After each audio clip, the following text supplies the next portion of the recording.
So, a very good afternoon, everybody. Welcome to Crooken. The second time around for these guys today. Welcome along to the Roger Albert Clark Rally. Somewhat of an epic already, really, with action throughout the day.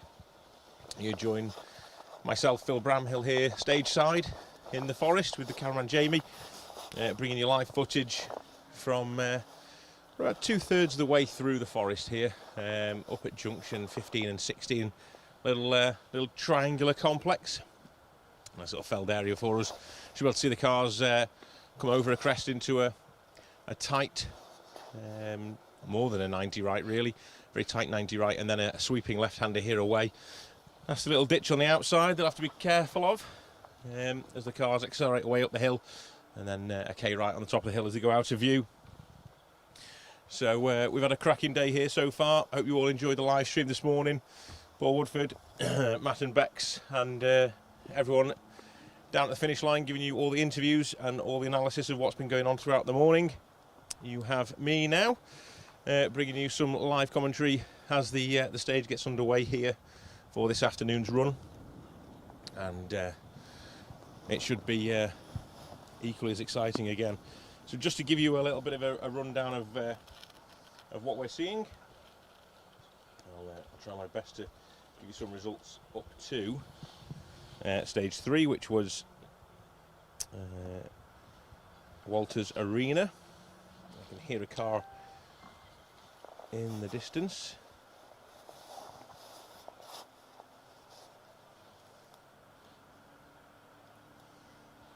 Let's try to get the details up. So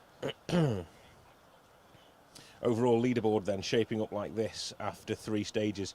The top crew's now tackling stage 4, Glasfinneth, not too far from here before they make their way to Crooked. So overall leader by 2 seconds currently Ocean Price and Rodri Evans in their Ford Escort RS, closely followed, like I say, 2 seconds back Chris Meek, Noel O'Sullivan, and then we have the young Oliver Solberg, Elliot Edmondson alongside, just another 2 seconds back from Chris, and set a bit of a blinder through Walters Arena, complaining that it was very rough and the steering wheel snapping out of their hands during the stage in some of the places, but putting in a good time nonetheless. Marty McCormack and Barney Mitchell pushing on as ever they do, setting some cracking times as well. They're there or thereabouts, just the 9 seconds off the pace.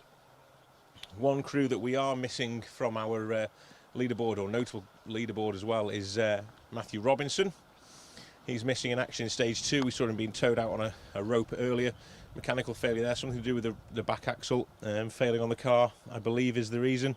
So absolutely gutted for Matt and Sambo.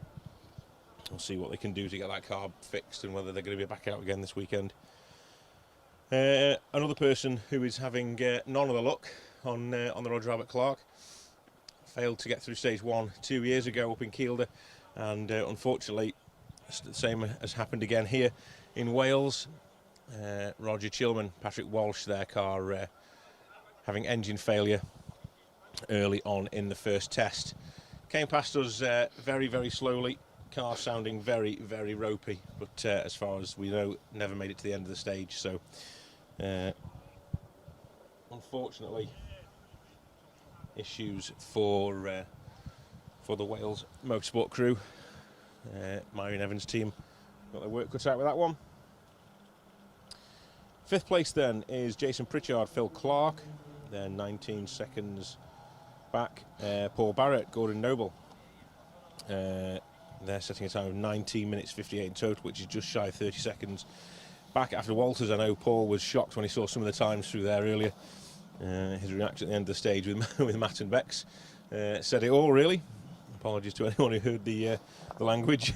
I think that took you by a bit of surprise when you realised how quick some of those boys had gone in there. Richard Tuttle, first of the non-escorts, then coming through. Stefan Prevo alongside, 37 seconds off the lead currently, and one second further back is Barry McKenna and James Fulton. Ben Friend, Cliff Simmons, they're having a good run. 49 seconds off the pace at the minute, and Seb Perez, Gary McElhenney getting that Stratos up to 10th. They've actually lost a little bit of time in Walters Arena, but they had an issue early on with the HT lead by the sounds of it. Not playing ball, came off the engine and was running down on 5 cylinders. We knew it didn't sound quite right on the first stage this morning, but didn't drop too much time. So good to see them still going. Like I say, it's a marathon, not a sprint. There's a long way to go yet. This is only the first day, and like Matt said earlier, we're out rallying on a school day. How good is that? Commiserations to anyone who couldn't make it out into the forest today. I'm hoping that the live streams that we've brought you throughout this first day, and obviously going into the rest of the weekend as well, will provide you with some comfort in the fact that you can't quite be with us in the stages, but I'm hoping that will give you a little bit of a feel of what it's like out here. So we can hear the cars in the distance. They're going to take a little bit of time to get to us. Like I say, we're 2/3 of the way in, so expecting the first runners any time now. We know that Steve Graham and Tony Graham in that Lancia Fulvia, a beautiful little 1300 Lancia, running first on the road. They were caught in the first stage, so they may not appear first into view, but we'll keep an eye out for them. Then we're expecting Steve Higgins, Corey Powell-Jones in the Saab 96, and then following along with Owen John George Turner and Ryan Walker Pickering in a Mitsubishi Lancer. I think all them three came through together last time round, if I remember rightly. A fantastic mix of cars today. The first sort of section of cars you will see, there is around about 30 or so of them. A real eclectic mix of modern and old, and everything in between. We'll be seeing the likes of Nissan Micras, Peugeot 205s, Mark 1 Cortinas, Renault Clios, Toyota Corolla Coupes, Volvo PV544s. That was going really well this morning. The team from Sweden were flying along in that. Martin Linden and Ricard Forssell. I can hear first car about to come into view, so let's have a listen and a watch of our first competitor.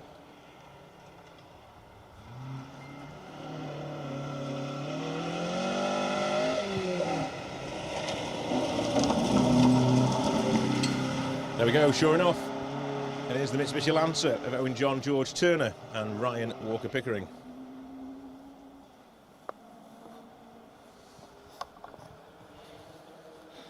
First of the Cat 2 cars as well. So, I have to give a big shout out to Mr. Paul Woodford for providing me with a very clever little entry list here. All colour coordinated for me with lots of information on here, and information that I'm not going to read out because I know what he's trying to do to me. He's trying to catch me out.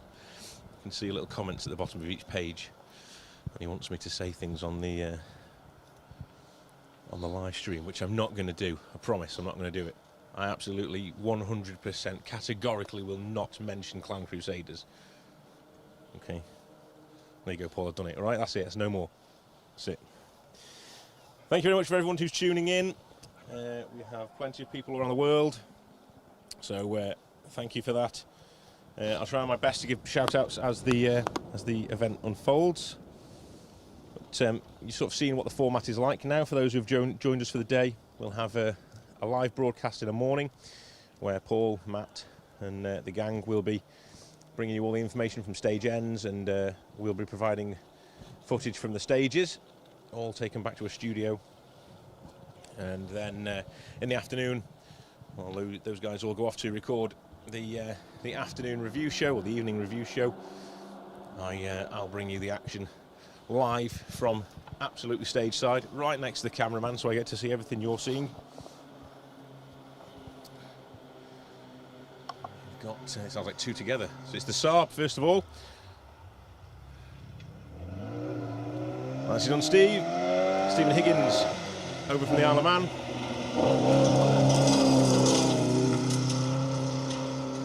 Drifting it through, Corey Powell-Jones, down from Barnsley, guiding Steve in that fabulous Saab 96.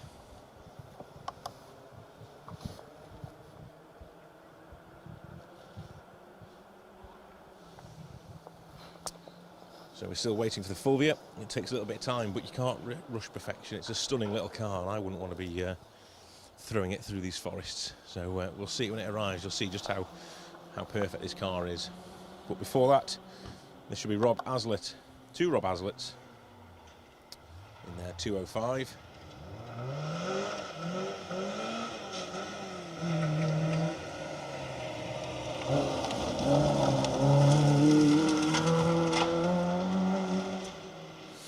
Maybe not the first car that comes to mind when you think historic rallying, but the way things are going now, for those people who are just starting to realise that they're old, like myself, that car is now historic, and yeah, sure enough, we'll see more of those. And I don't disapprove of that. That's one thing I do enjoy seeing, those 205s. Not quite an Escort, I get that, but still, it's variety, and I enjoy that. So great to see them out. Try and get a glimpse of the next competitor. It sounds like it could be the 16-valve Polo of Roger Mustoe and Andrew Hebron. Certainly is. So into the hairpin right and down the hill towards us. There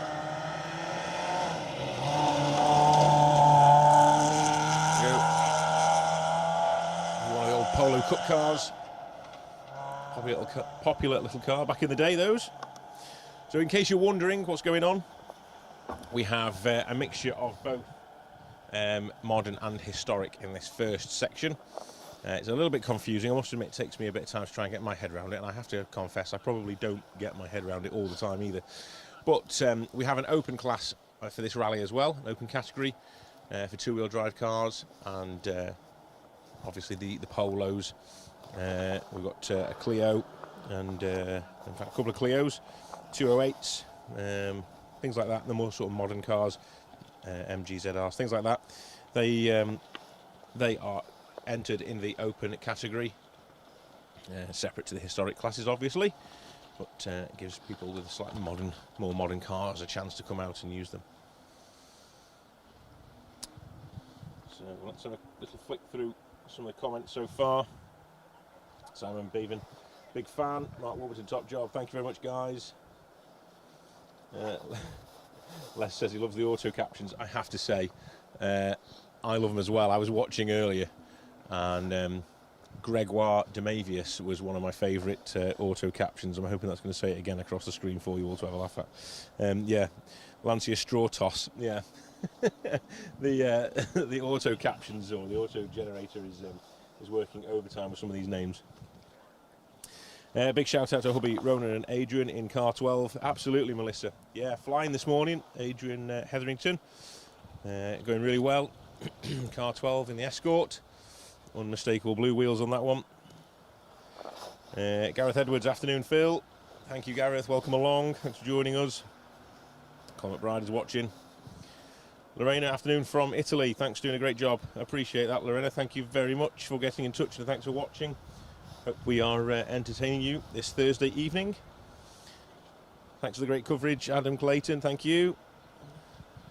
Shout out to Peter Heighton, Martin Young, who's running interim car this weekend. So I've got my fingers crossed we don't see Martin, if that's okay for me to say. He's got Jamie McTavish in the car with him this weekend doing interim safety car duties. So hopefully they get to have a relatively easy weekend. Aren't required too much on this event. They'll be springing into action when required though. John Cotton and Jill Cotton in that MG ZR 1400. Jill competed on the original RAC back in the day.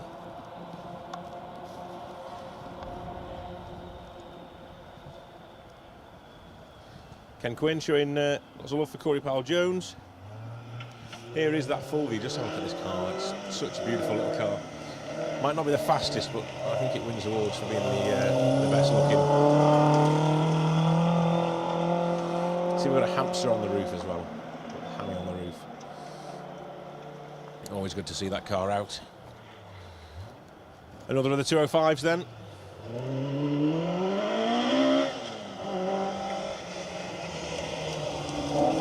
Car 167. Patrick Messer and Natalie Messer, both from Derby. The XS version of the 205.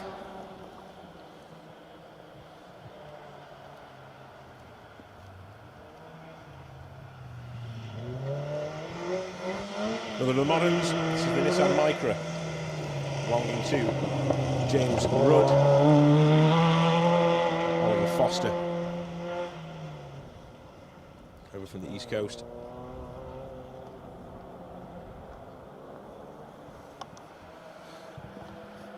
So a big shout out to everyone who's tuning in. Please like and share the posts and the videos, any social media stuff you see. Let's get this event to where it needs to be in the world. It's one of the best events in the world for sure. Let's show the world all the love. Here's the Volvo. Fantastic to see Martin and Ricard over from Sweden in that awesome PV544.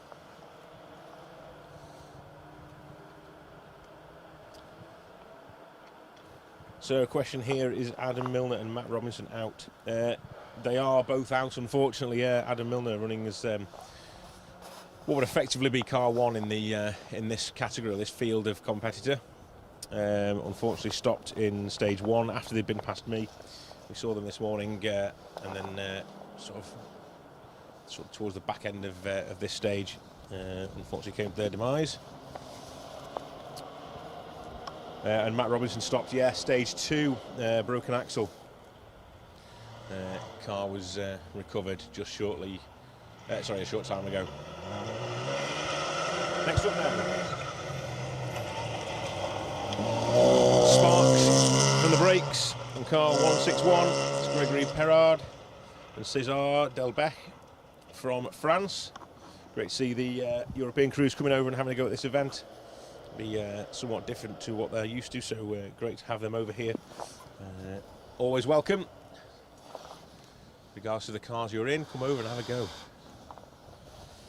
Mark Brotherhood, nice to hear you again, Phil. Thank you, Mark, for tuning in. Nice to meet you last week. It was a tough event, that, wasn't it, last week? Some serious conditions on those tests and regularities around Shropshire. For anyone that doesn't know, we were out on a historic road rally event last weekend. And, Mark was marshalling and doing a grand job as well. And we got chatting there, and it was nice to meet him. Said he watches the coverage, so he didn't want to let me down. Look, there we go. So thank you, Mark.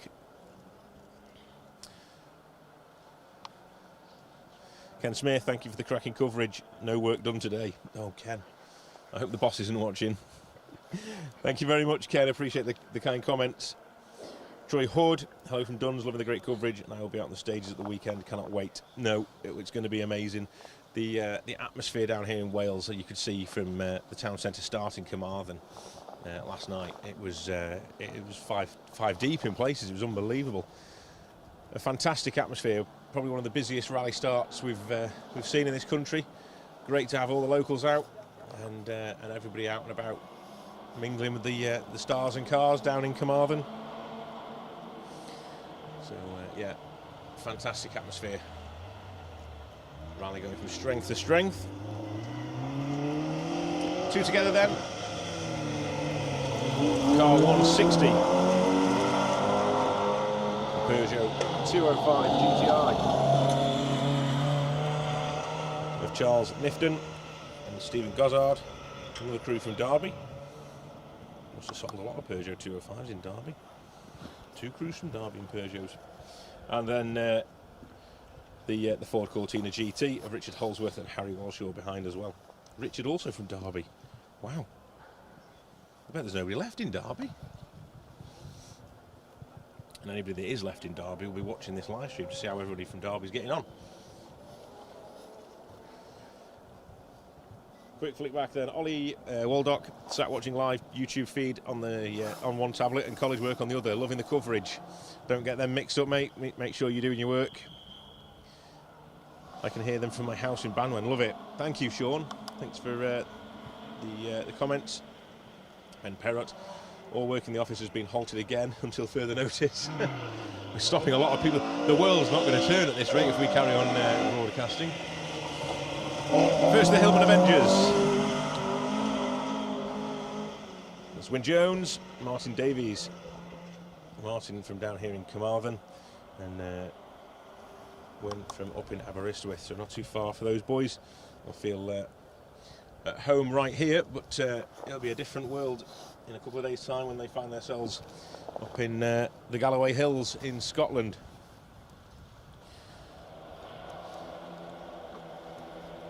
Tom Davies, which stage is this? Walters? No, this isn't Walters Arena. This is Crooken. Throwing the Clio in. This is Crooken 2, stage 5. The crews have already competed at Walters. I'll be heading back there shortly. Domenico Ramono and Fabiano Ramono in their Renault Clio Rally 5. So yeah, they've already been through Walters. You're back with us here on stage 5. They've come out of Walters and then they've gone to Glasfineth, and then from there they head back to here before heading back to Walters for the final time, and then the overnight halt and service there in Walters for a very early morning wake-up call tomorrow morning back here in a slightly different setup around the Crooken Forest Complex before making their way slightly north into My Heaven and Sweetland before heading a long way north up to the Scottish borders and Carlisle for the restart. 157, Alan Kitson and John Roberts. Crew down from York in their Mark 1 Escort. Sean Thomas should be marshalling but watching from hospital after a cancer operation. Good luck to all crews. Good luck to you too, Sean. Thank you for your comments. I hope you're doing okay, and I'm glad that we can bring you a little bit of sort of respite from your treatment, and I'm hoping things are going in the right direction for you. Good luck with all of that. Scott Morris, top quality coverage. Thank you from a cloudy Shropshire. It's pretty cloudy here as well, actually, Scott. You're not missing too much in terms of the weather, and you've got the action on the telly, so you'll be all good. Simon Drury's watching on an iPhone in a loft whilst installing air conditioning. That's a new one. Great job, guys. Thank you, Simon. Always tunes into our coverage. Carl's working until 3:30, but we'll catch up on everything later. Fantastic stuff. Carl, don't miss the show later this evening as well. Around about 8 o'clock, I think we're going to be putting out the show from the day. That's Paul Mankin and Graham Wild in their Ford Lotus Cortina, making their way past us. It's one car that I just feel is synonymous with this event. I've seen it every year I've done this event, and I've done not quite all of them, but nearly all of them. These Roger Albert Clark rallies, and yeah, I always think the Lancia Fulvia, the Saabs, and the Cortinas. Bob Bean, obviously, not with us this year, but Bob has pedalled a Cortina for many years in this event. And I just always think of that car when I see it. Phil Rees, hello from Yorkshire, heading further north tomorrow. He's working radio duties on the Saturday in Glencaird Hill, Sunday in Kershaw and Pundershaw for the long one. So a big shout out to yourself and the rest of the Orange Army and anyone who is out there supporting the event and giving their time and effort to make sure this runs. Flames out of Pete Stimson and Mark Butler's Ford Anglia 1600cc, running in category 1. So a little lick of flame out of the exhaust as it heads up the hill.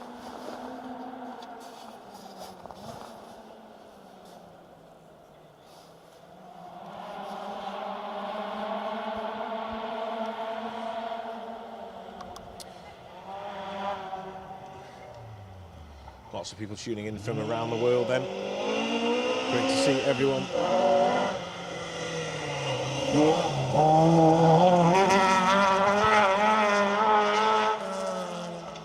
It's a stunning little car, that, isn't it? Toyota Corolla TE27 of Ian Beveridge and Paul Price. Yeah, cracking little car, that. It's been out most of the season on various events that we've been covering, so it's a familiar sight, but always a welcome one. Beck Nash is taking you on the school run. That's great. Thank you very much for that fab coverage as always. Thank you. Appreciate that, Beck. Thank you very much. Hopefully I can get data signal to catch up between runs in the depths of Glencaird Hill, Mount Common and Pundershaw. Again, massive hats off to all you guys out there setting the stages and getting things prepared for the rally as it heads north. An unbelievable amount of work. I can't even begin to tell you how much work goes into this event. The guys back at Rally HQ and the guys that are in charge of organising this event, Colin and the team, an unbelievable effort goes into making sure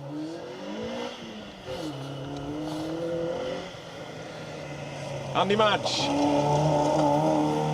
one of my heroes of the RAC. Always a great sight to see that car coming into view. Andy is an absolute gent when it comes to chatting to us, and we've got to know Andy over the years. And he has some seriously good stories to tell. Might break one of those out at some point over the weekend. But he's had some fantastic trips on this event, from doing the whole event on one set of tyres to the service car breaking down afterwards and having to then drive the car back from the rally car back from Sheffield down the motorway on the used tyres that had done the entire event. Yeah, and that car came out of retirement, did the 1983 RAC rally, and then came back out of retirement to compete on the first Roger Albert Clark rally. It hadn't turned a wheel since '83, and it came back out to compete. Fantastic to have Andy back out again. Always love seeing him out. I need to catch up with him at some point. No doubt he'll have more stories for me, as he always seems to. But yeah, great to see him. This is a car. Look at that fantastic spot lamps all over the front of the Nova. The Constantine boys.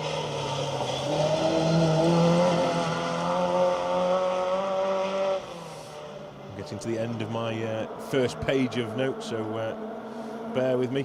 I'm not quite as slick as Mr. Woodford, and I thought I'd been genius by laminating them, because you know what the Welsh weather's like. I suppose it doesn't make it too difficult.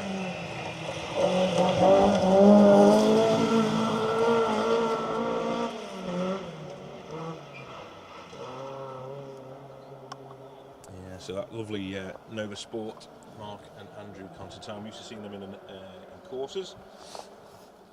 Plenty of tarmac rallying, but having a go now in the forest as well. Flick the paper back over for Mark Tugwell and Deborah Tugwell in that Mark 1 Escort. I should have known that colour scheme, to be fair. Just missing them zip through. Andy, one of the competitors that's done all of done these events, and also the previous inclination of the event, the old RAC.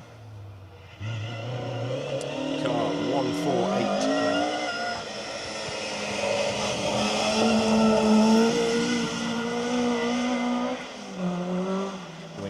And David Davies in their Ford Escort, running in Cat 3 this weekend, trying to juggle phones, microphones, entry lists, say hi to everyone, see what's going on.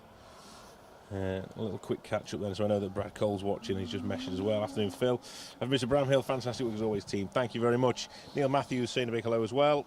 Had to put up with a couple of amateurs earlier in the likes of Woodford and Cotton. Wow, you know, you pay peanuts, you get monkeys, what can I say? Top man's back on the job. I'm going to have that framed. Thank you, Neil. Always have a good laugh with Neil. Thank you very much, mate. Well done to all the marshals, doing an amazing job. From Simon down in Brecon. Thank you, Simon. Your words echoed here as well. Andy Glossop, where can we find the full results? D. James, I think, is the results team this weekend. Let me, yeah, it is. If I try my best, I do this every time, I don't know whether it works, but if I can, I can't use my phone with gloves on.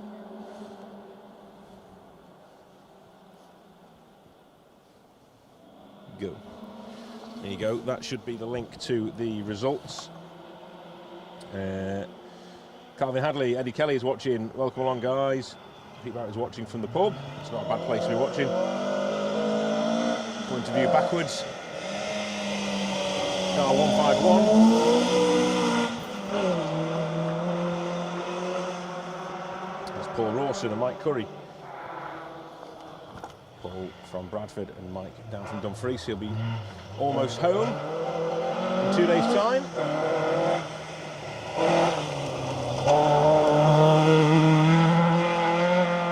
.147, Greg Mills and Andrew Sankey in their Mark II, chasing them down.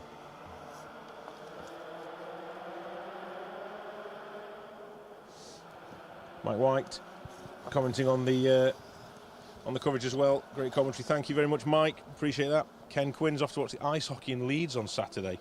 Might have to multitask. That'd be good. Big fan of the ice hockey as well. Hope it goes well for you, Ken. A Manchester Storm fan, for my sins. Probably shouldn't tell everyone that. The only team in Manchester worth watching. I'll cause some trouble. Well, have a great time, Ken. Hope it goes really well for you. You and the guys in Leeds. Ryan Kemp's watching. Hello and great coverage, thank you. Jane Erdley's watching. Beverly Gower shouting out win and die.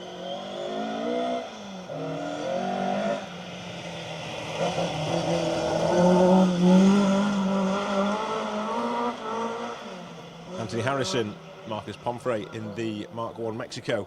You can just see, just as they come past the camera here, the back end of the car just steps out over just a little crest in the road, just where the camera changes. There's actually quite a big hole there. I believe we had 2 cars sort of trying to go in there earlier. You can't quite see the hole from here on the camera, I see that, but I can assure you there is a bit of a hole there, so it might be interesting. I don't think anything's going to happen where they'll get stuck in there, but they might bounce in and out of it a little bit. It'll be interesting as the faster cars start to appear and we start getting cars trying to take that corner quicker. Richard Jones appreciating the shout outs for the marshals. Anytime, Richard, you can't be thanked enough. Marcus Andrews is stuck at work for the next few days, but watching all the live stuff you guys are doing. Keep up the good work, everyone, and I hope you're well, Phil. Appreciate that, Marcus. Keep up the good work. Keep busy. Don't get caught with your phone on or your tablet on or your computer screen on. Make sure the boss is okay with it first. Ideally, what you need is a projector in the office. Get it on the wall in the office for everyone to watch. Lyndon Barton, Simon Hunter, popping and banging in their Mark II 1600 Escort, running in the open category this week. Lyndon's campaigned various different cars over the years. Has always wanted to have a crack at this event, and him and Simon looking for a decent result this weekend. Long way to go. Just need to keep it on the road. Patricia Baker, are they driving through Lampeter tomorrow on the way to Sweet Lamb? I'm going to guess at no, Patricia. I don't know for 100%, but I don't think they will be. Dave Watkins, Dave Shepherd in the beautiful Mark I. Dave's had some stunning cars over the years. Always campaigns the Mark I Escort on this event. Always great to see him out. Yeah, I think we'll be staying away from the Lampeter region. I think they come from sort of Walters Arena and they head back up to Crooken, which would be, yeah, they're not going over as far as Lampeter. I'm sure they won't go that far over. I might be wrong, I haven't got a road book on me. But they've got to come here first before they go to Sweet Lamb and My Herring, so. Scott Beeland is logging in whilst on a little downtime from work in the NHS. This is much more fun, I can imagine. And there's another team of people out there which we need to shout out to as well. NHS staff, thank you for all your help over the years. Thank you for everything you do, looking after the world.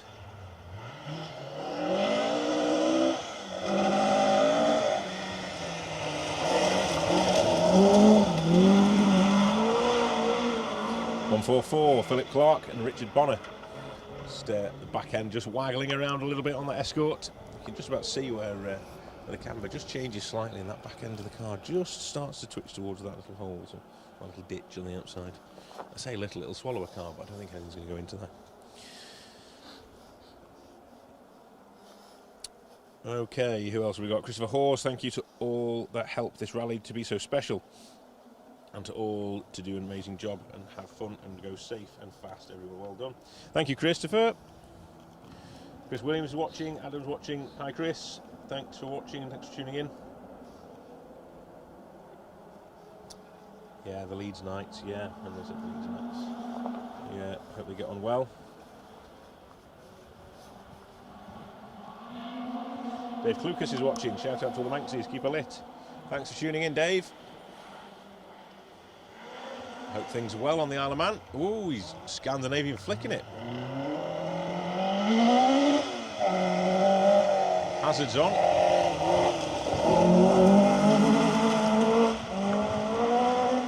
Now, without looking at the entry list, if this is a Peugeot 205 driver from Derby, this is Peter Johnson and Charles Johnson. They're from Hertfordshire and Surrey in their 205.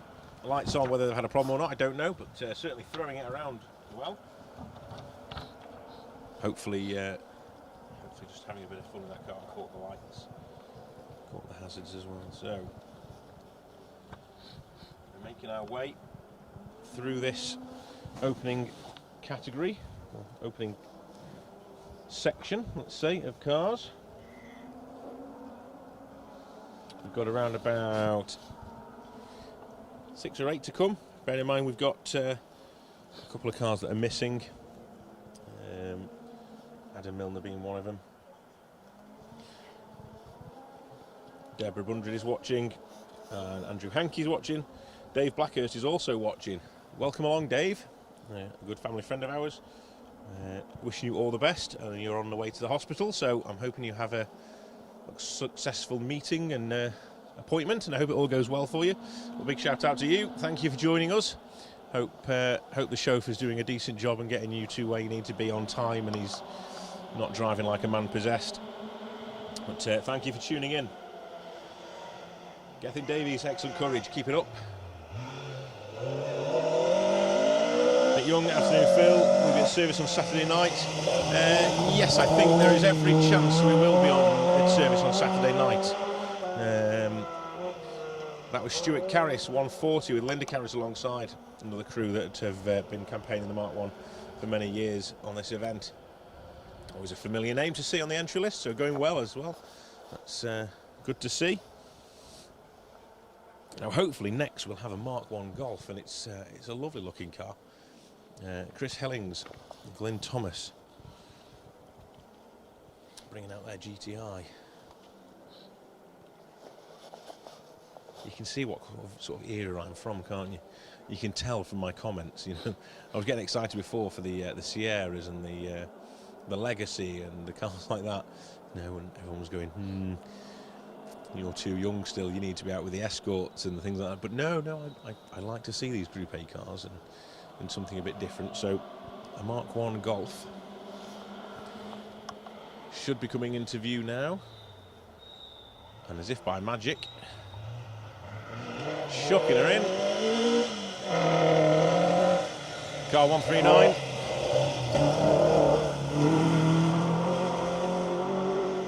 There you go. Variety is the spice of life. Something a little bit different. Great to see. Thanks to Chris and Glyn for bringing that car out. Michael Rust, is this stage 4? No, this isn't stage 4. This is stage 5, Michael. We didn't go into stage 4. It was a single-use stage called Glas Finnith, and we positioned ourselves in this double run stage of Crooken to bring maximum footage to you. It's only a short stage in there as well, so we fancy getting really into the spirit of things.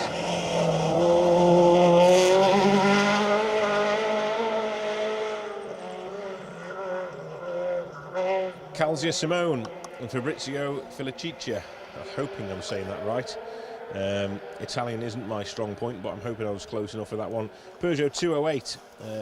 Great to see the Italians over. There's a couple of 208s. We've got another one to come shortly. Or have we had it? I think it's been the main field. But, yeah, running the open class, obviously. 1600 engine. Next up, this should be the awesome sounding Datsun 1600 of Alex Waterman and Chris Davies.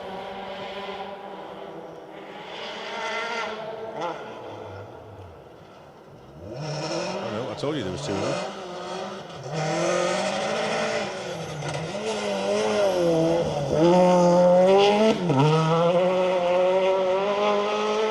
Well, that's made a mess of everything. I'll try and find out who that is now. Car 91. Obviously running well out of order. Have to shuffle Mr. Woodford's perfect sheets around a little bit. And when I get there, I probably won't be able to pronounce the name either. Let's have a look. 91. Gianni Anaseretta and Ishmael Barra. There we go. I'm not saying any more on that. All I can say is I apologise to anyone from Italy who's listening. He's probably either offended or laughing at my pronunciation. I can only apologise. I've had to try and contend with the Welsh Championship names for the year, and that was a bit of a wake-up call, learning some of those names. But yeah, Italian. I've not quite got there yet. Here we are then with the Datsun.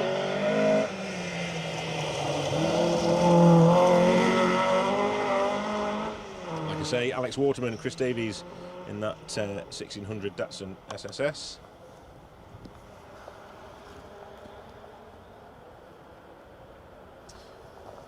Terry Deer lasted those roads in Crooken in 1993 in Colway 1300 Championship. Beautiful roads. They are. They still are, Terry. The roads here are in fantastic condition. Really nice. We've driven the stage this morning and all the way in. Nice, smooth, flowing roads. Very good for these guys to start the rally on. Ricky Evans, great coverage. I was really fed up not doing the event this year. First time in 8 years for the Evans family. But sat glued to the coverage all day. Thank you guys, top shop. That's really nice to hear, Ricky. Thank you for that kind comment. I'm sorry you're not out on the event, but at least we can bring you some sort of comfort with the live streaming. Corner 205 only has front brakes.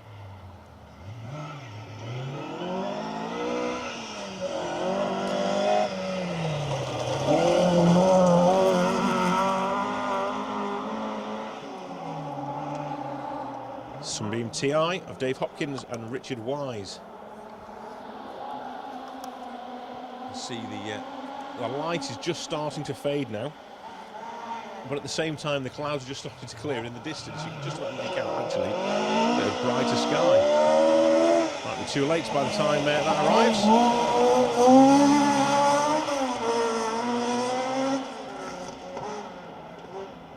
Brian Jardine, Declan Campbell over from Ireland in their raucous sounding 1600 RS Mark 1 Ford Escort.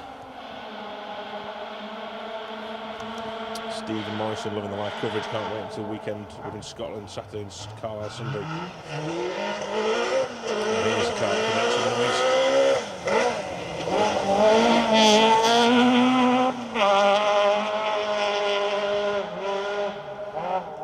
Previous event winner in 2021, Jack Morton, co-driving for Neil Weaver in the Vauxhall Corsa Super 1600. Jack has had a very busy year, sitting in now towards the end of the season with Neil in that Super 1600 Corsa, going really well, sounding awesome, and yeah, so it's been a busy year for Jack. So that, considering we've got no Adam Milner and Roy Jarvis due to their problems earlier in the day, I think that is it for this first section, unless we have a straggler coming through late on.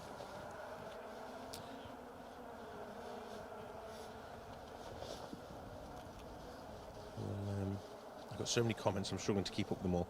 I appreciate everyone sending me messages. I will try and get back to people as and when. I'm going to just try and keep up with what's going on in the event at the same time, so bear with me. If I haven't given you a shout out, I'll do my best to try and get back to people in a minute. We should have a little bit of a gap now. It does sound like something else is on its way.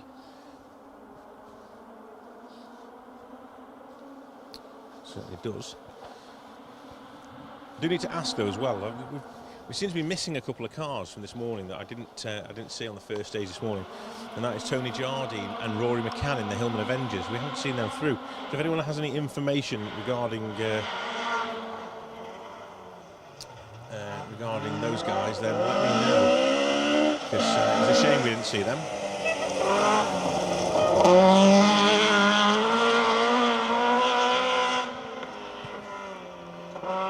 Aaron Ricks and Abby Haycock then just coming through slightly out of sync, but no dramas. It's got some grunt for a 1400, hasn't it, that? Going well. Yeah, so if anybody has any information regarding why we haven't seen Tony and Rory, it seems strange because they're the teammates really in that car, those cars. So yeah, just wondering where they're at. If anyone has info, let me know please. I'd love to know what's going on. Shame we haven't seen them. So who else have we got? Let's have a little catch up with who's who on here. Let's try and go back to roughly where we were. How many championships have we had so far, if any? Dave, we've had quite a few, to be fair. I can't remember all of them off the top of my head. I know Roger Chilman is definitely one of them. Adam Milner is definitely one of them. Sam Collis and Matt Robinson are also out with axle issues in stage 2 this morning. So that's just a start, you know. We've had quite a few retirements for the first day. People certainly not taking it too easy on the cars. Arriving into these stages, they've been flying. So, yeah. Let's have a little look. Andy Cook's watching. Welcome along, Andy. Nice to see you. Hope you're enjoying the coverage. Kirk Davis is watching. Simon Nelson's watching down in Barnstable, North Devon. Paul Stanfield watching in sunny Dorset. Send us a little bit of sun up here, will you, please? No sound. I think it's my phone. I'm hoping it's your phone. Let me just... sounds okay on my phone. I've got some information coming in about Tony Jardine. Okay, I'll give you that in a second. Michael Rust, loving the Datsun, running at 137. Yeah, I told you, great car. Is there any better sound in the world than these cars screaming their way to the forest roads? I don't think so. Thank you, Scott. Stephen Leatherland is saying hi from Tennessee. Mark Kovacs enjoying the live broadcast from Hungary. Bex Hinton is watching from down the road. Thank you, Bex, for all your work this morning. Cracking live stream from everyone this morning. Hope everyone enjoyed that. Matt, Bex, Paul, everyone that was involved this morning with the live stream, bringing it to everyone from around Wales. It was great to see it like that. Jack Morton has done more events than I've had hot dinners, Phil, and I love my grub. Thanks, Nick. He has done a lot of events, to be fair. Ah, look out. He's back up and running again then.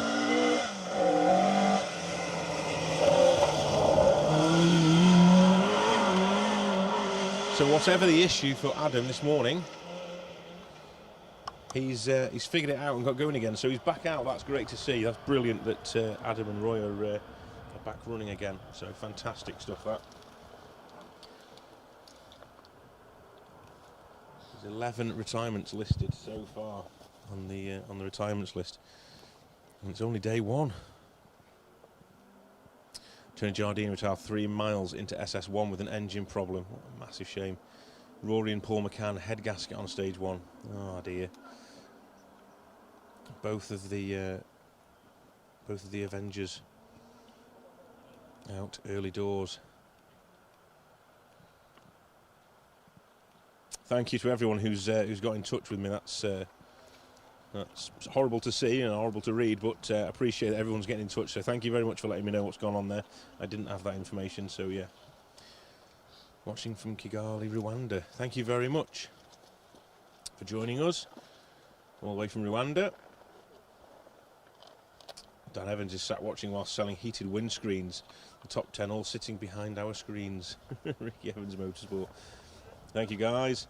Watching in work, thanks for the coverage. Mark Nesbitt. I can't keep up. Look, there's so many people saying hello. Dylan Williams, Mike Griffiths is saying, I've got a concert in Manchester tomorrow. I'd swap it for a rainy night in Kielder any day. But when I'm stood in Kielder in the rain, I might take you up on that offer.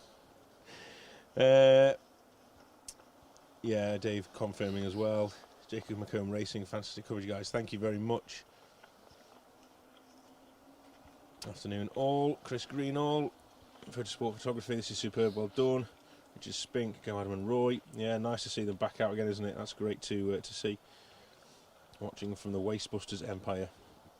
Waiting with Dave Calvert and Colin Blunt to come through. Car 110. Come on, the Clitheroe boys. Absolutely. Emir Penland is watching. Welcome along, Emir. Hope you're well. Neil Matthews is asking where we are tomorrow. So tomorrow we will be making our way up to My Heron, and we'll be going into the middle of the My Heron stage and bringing you some nice, long, uninterrupted shots of the cars making their way through the fantastic sweeping winding roads of My Heron. It's certainly one of the drivers' favourites. Yeah, it'll be a real spectacle in there tomorrow. Always motorway smooth in My Heron. You watch it change now, but always motorway smooth in My Heron, and it'll be a fast-paced day up in mid Wales tomorrow. Neil Evans is watching from Morocco. Kevin Kelly's watching. Nancy Russell watching whilst making 3 days of marshalling pack up. Saturday, Sunday and Monday. Well done, Nancy. Can we put an order in? Can we place orders? Do you take orders, drive-by orders? Can we collect them from you as we come past? Tim James, after staking the Sweetland and Haffron stage yesterday, he's got X-rays today, and manning the arrival control tomorrow. Thank you for all your efforts and putting all the stakes out. Lots and lots of stakes. Brian Gibson, watching from back up near my hometown. He's watching from Congleton. I'm only down the road from you, Brian and Sandbach, so welcome along.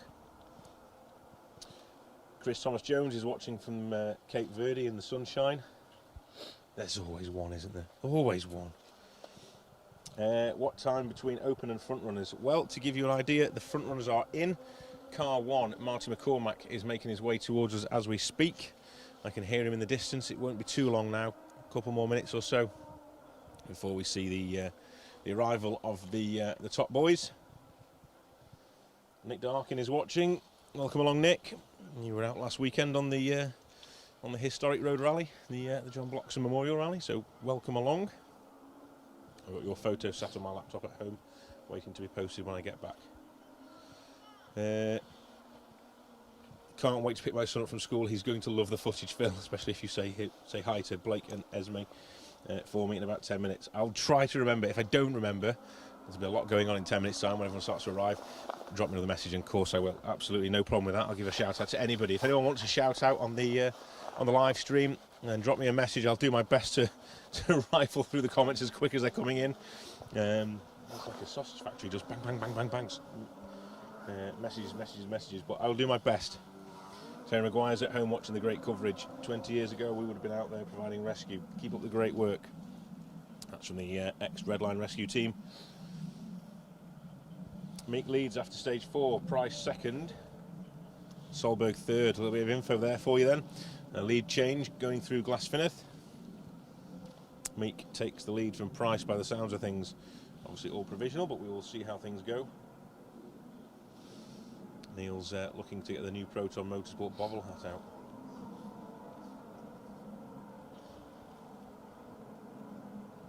Stuart Palmer says, about time I built a historic Nova Sport. I still have the homologation papers. There you go.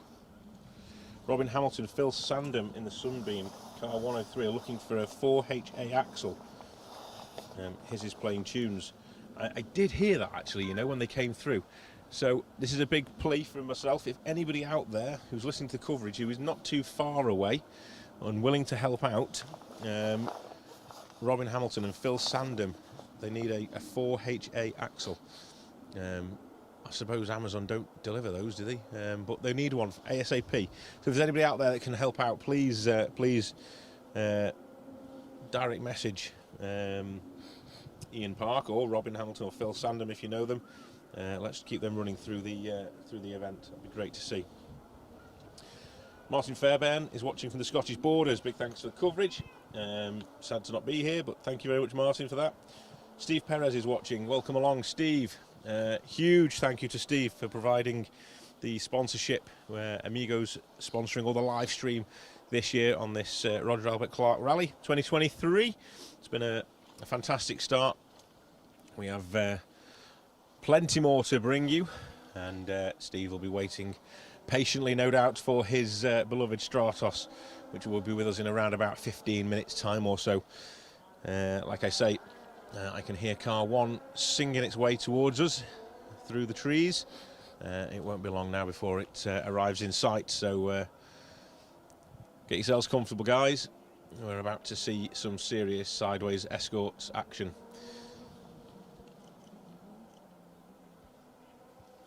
Nancy Russell's doing flapjacks at passage controls. Come and see us. Just to let you know, Nancy, you've announced that to the world. You're going to have people all around the country driving down to Wales now to pick up some of your flapjacks. Well done, Nancy. Thank you very much for getting involved. Appreciate that. Let's have a little look at what else is going on then, and then as we get through the main field, I'll update you with the times from the end of this stage and give you a little bit of an insight into how the event is unfolding as they head back down towards Walters Arena and for the last stage, which will be in the dark.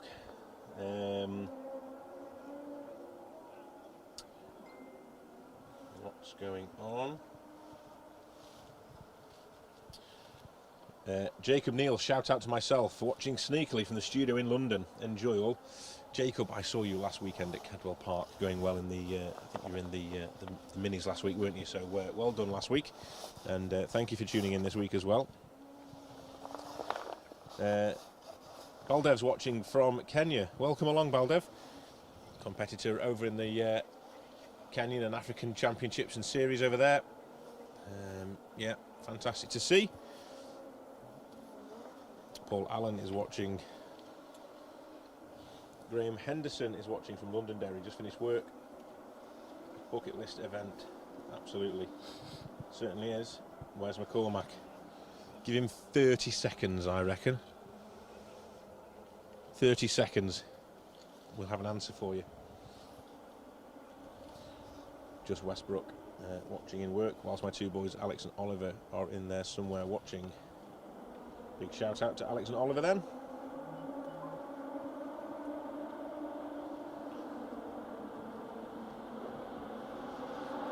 So much to do.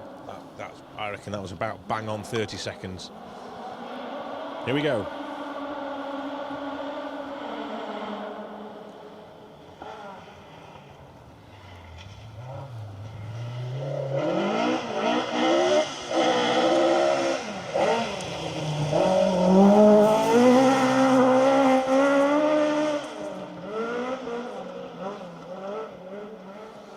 Isn't that awesome?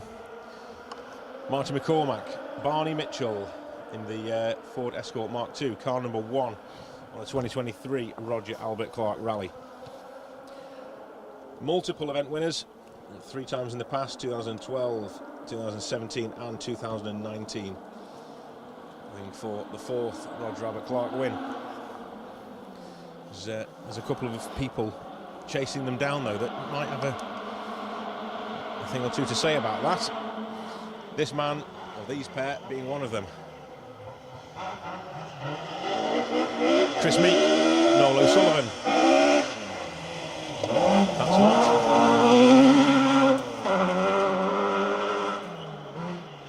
Chris Meek and Noel O'Sullivan, that wasn't. That was Ocean Price and Rodri Evans. Just toying with me. Why would they do that? Ring out of order. I'm trying to predict who's coming into view next.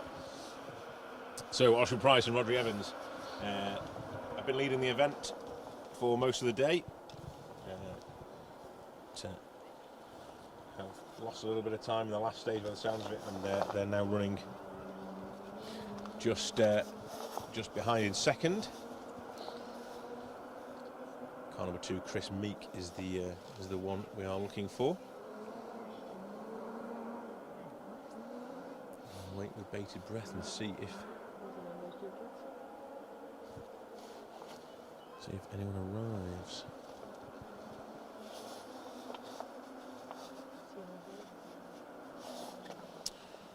So,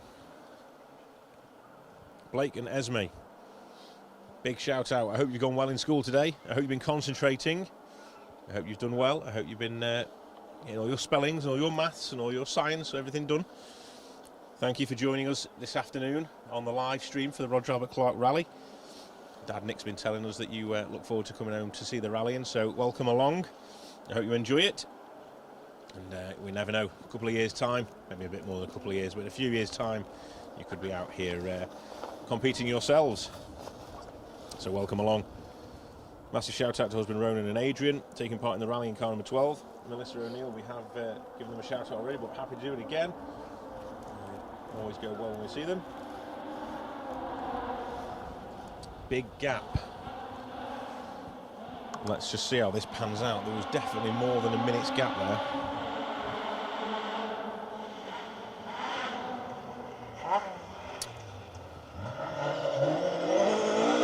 We have a missing Chris Meek.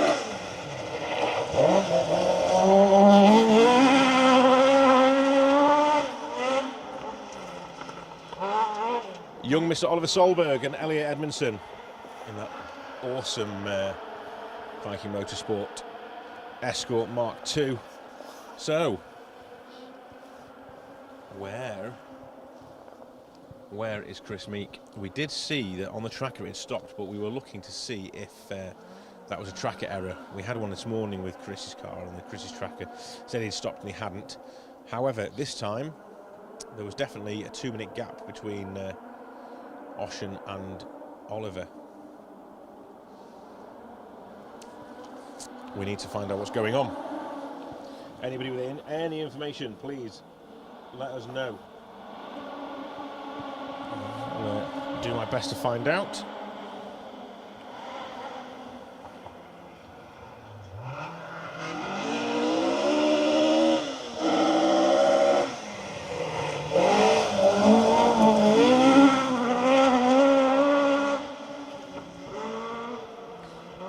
Always hard charging in that stunning Escort. Jason Pritchard, Phil Clark. Fantastic to see the pair out. They had issues 2 years ago. They had to retire, but back to make amends this year. Chris Squires, great coverage, Phil, sat in service waiting for the twins. Yeah, they won't be too far off, will they? They were going well this morning through here.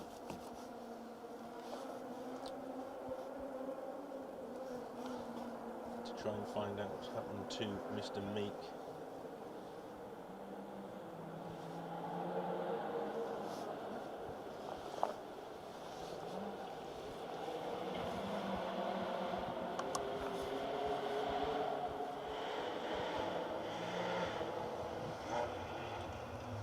The unmistakable sound of Richard Tuthill and Stefan Prevost.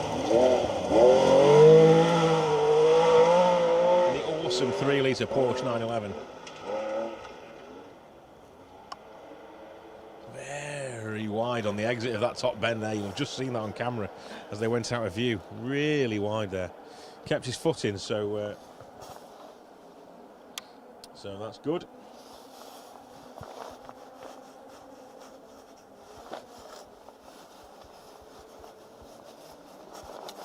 Putting the feelers out to see if anyone knows or has any information on the likelihood of Chris coming through, or what's happening with Chris.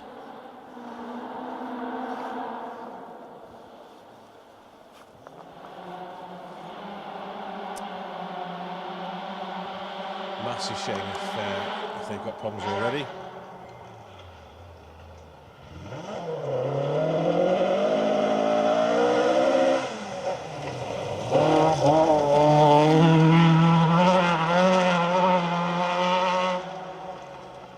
Car number 9 then, Paul Barrett and Gordon Noble.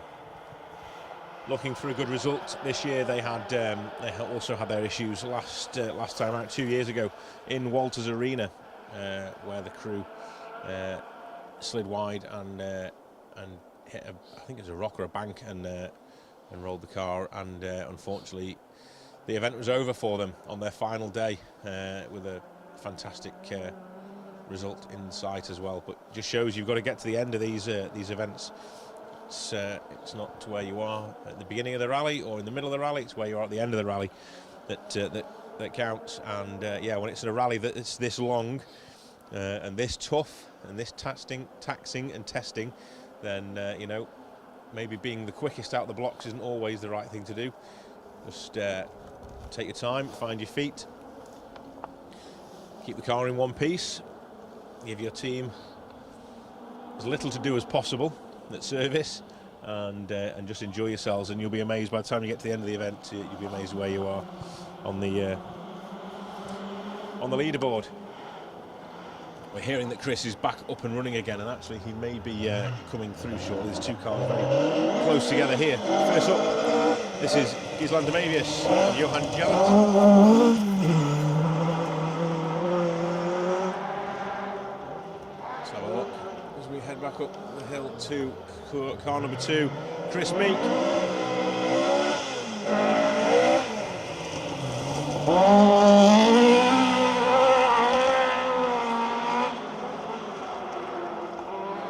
Now he'll be trying.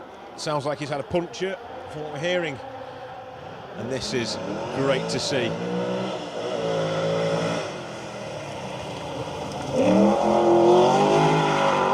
Just listen to that. Brilliant, brilliant noise from the Triumph TR7 V8 of Chris Ingram. Need to just mention that there's a very, very last-minute change of co-driver for Chris this weekend, with Hannah McKillop stepping in instead of Alex Kirani, who's had to head home for some family problems. So I'm hoping that everything's okay with her, and our thoughts go over to Alex and the family back over in America.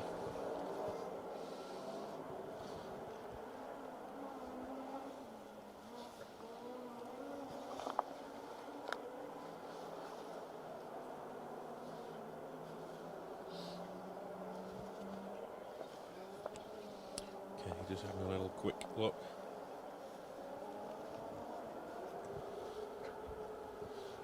I can hear a Stratos, and it sounds like a Stratos on song as well.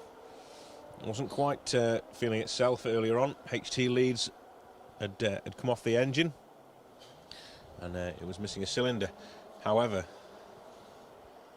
sounds a bit better this afternoon. We are waiting for it to arrive. A couple of cars in between first, though. I think just the sheer noise coming from that Ferrari engine. I can hear it over everything else, which is brilliant. Can't wait to see that come into view now. So we're waiting for car 12, Adrian Hetherington and Ronan O'Neill. There's lots of love for those guys on the shout-outs earlier.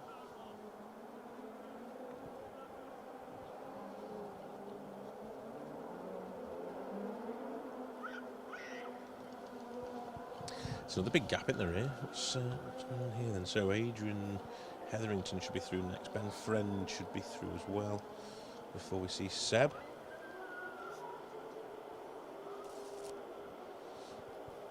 And then I will start turning my attention to some results as we start getting some of these top boys through to the finish line and the stop control here at the end of stage 5, Crooken.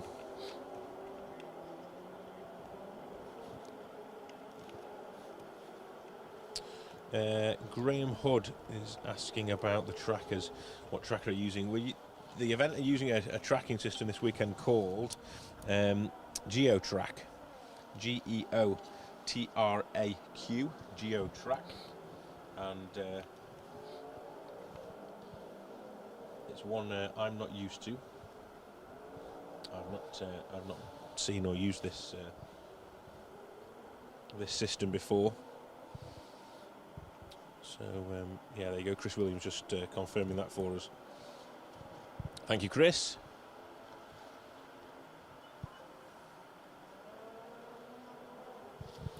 Yeah, big gap this. Not sure what's happening. Certainly hear the cars. Another car we can look forward to seeing is car 22. That's not going to be too far off either. Gregoire Demavius, Andre Lay in the Toyota Celica twin cam turbo. It was going to be a Nissan 240 RS. They changed last minute to the Category K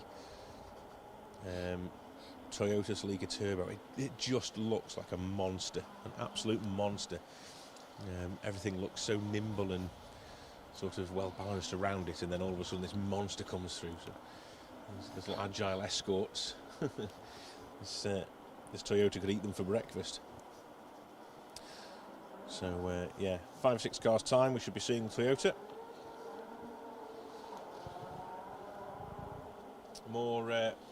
More previous winners of this event to come, the likes of Steve Bannister. Steve winning the event in 2007 in the historic category with Kevin Ray alongside, and then turning his attentions in 2004, 5 and 6 to the open category, where he won it with Kevin in the open category car. So already won the Roger Albert Clark with 4 titles to his name.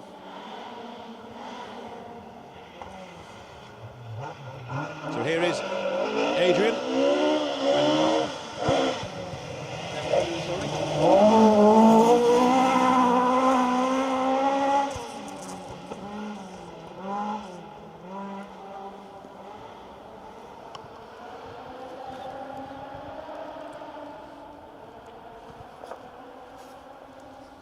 Going well, Mr. Hetherington.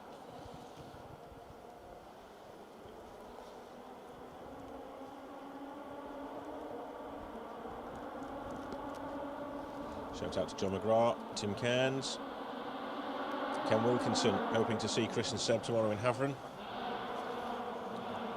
One more stage to go tonight, and overnight halt at Walters.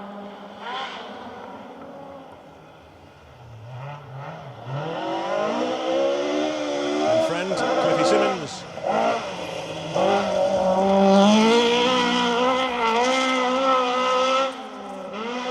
Beautiful looking all glass Escort, trying really hard. You can see the back end stepping out onto the outside here as the camber changes, and then really pushing through that top left hander, aren't they? I've noticed a few cars now really giving it some as they head out of view.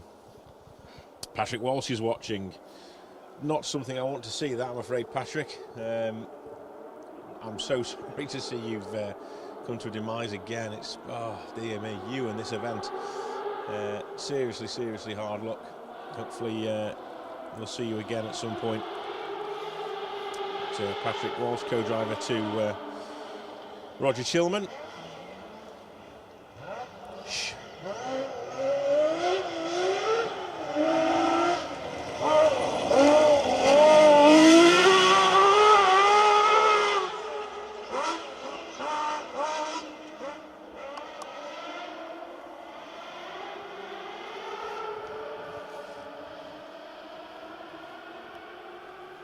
You're welcome, people. That's what we missed this morning. Just wasn't quite on song this morning, and that is what we were waiting for. One absolutely incredible noise coming from that Stratos. Seb Perez, Gary McElhinney, Lancia Stratos HF, 2.4 litre. Oh, it sends goosebumps and shivers down my spine. Amazing to see. What a car. Massive thank you to Steve and Seb and the team for bringing that car back out again. We've missed that over the years, so yeah, incredible job getting it there. The liability's coming as well, so that's great to see.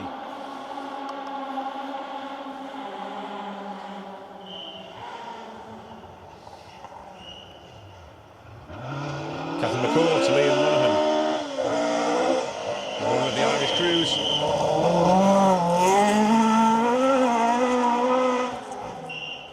Few over here this week. Catherine and Liam going well. She's singing again. You're certainly right there, Steve. How good did that sound then? Unbelievable. You could sell that as a ringtone for phone, Steve. You'd make an absolute fortune.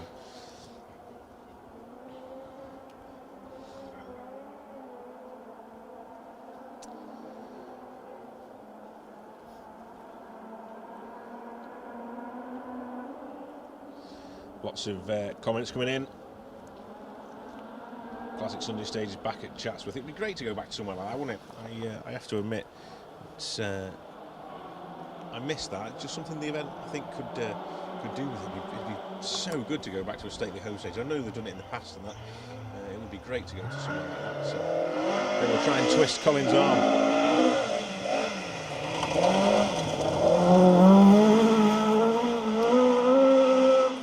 Richard Jordan, James Grattan-Smith. In the escort, I can still hear the Stratos going across the valley now. Fantastic. Alan Pemberton doing a great job, Phil. Keep it up, keep it warm. Thank you very much, Alan. I'm doing all right at the minute. Actually, I'm just about staying warm. Microphone hand hasn't got a glove on it, but I need that for operating the phone. So we're doing all right. I'm still working away on that at the minute. We're all right. Lots of love for the Stratos.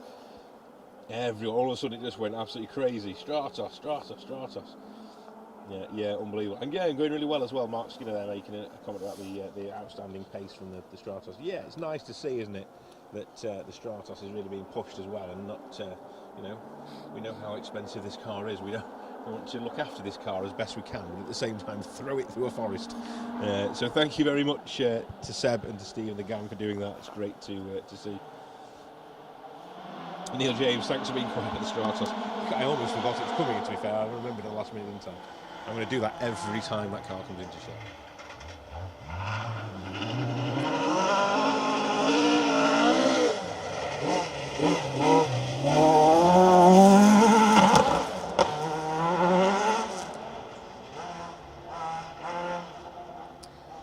Daniel Alonso Villaron and Alejandro Lopez Fernandez, both from Avils in Spain, and their Mark II Escort, bobbing and banging.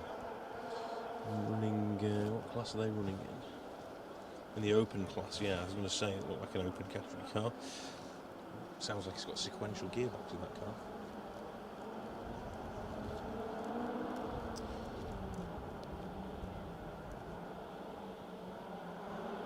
I saw Stratos at New Brighton back in the mists of time. Stratos. The poor guys following the Stratos in the stage getting no love whatsoever. Everyone's obsessed with the Stratos. And rightly so. We mentioned him earlier.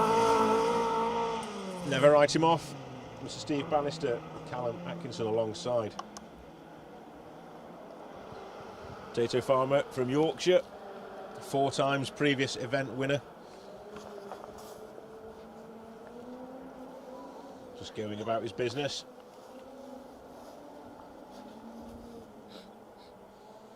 Sean Crowley, is the general public able to go up Walters and watch? You will need a ticket to get into Walters Arena tomorrow, and if you haven't got one, I don't think you'll get one at this date and time. Now it is all fully sold out. Every single inch of car parking up there is completely chocker, so I think they're going to struggle to get in there tomorrow.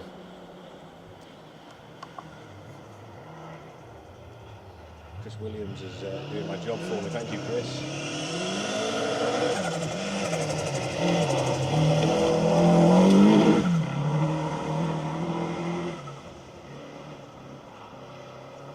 That is so good to see as well.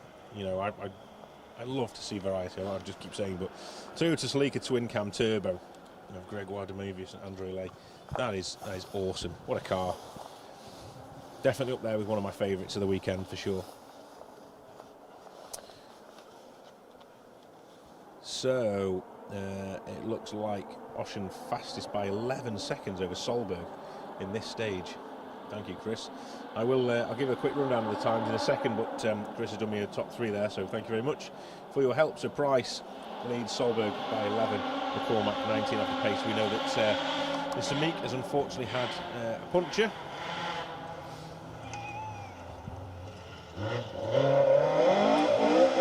Another previous event winner.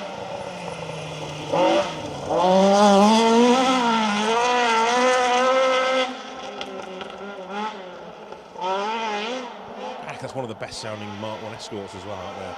That is Stefan Stoof with Di Roberts, a bit of local knowledge in the navigator's seat there. RS 1600 Mark I Escort. Stefan Won the historic event back in 2010 with Joris Erard alongside in a very snowy and wintry RAC rally. I remember it quite well. I remember not being able to get into some of the stages, having to sit out in service and wait for the cars to come back because the roads were just impassable for spectators.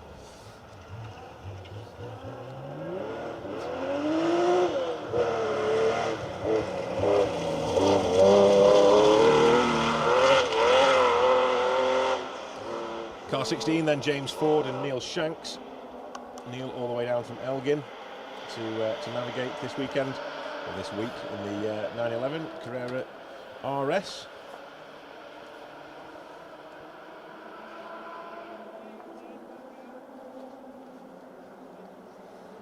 So at some point today, Pritchard must have had a 1 minute penalty that's been squashed, so that's good.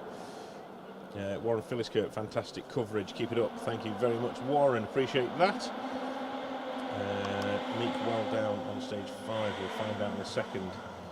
6 minutes according to Mark Skinner. He's now running 22nd overall. A lot of work there to Chris.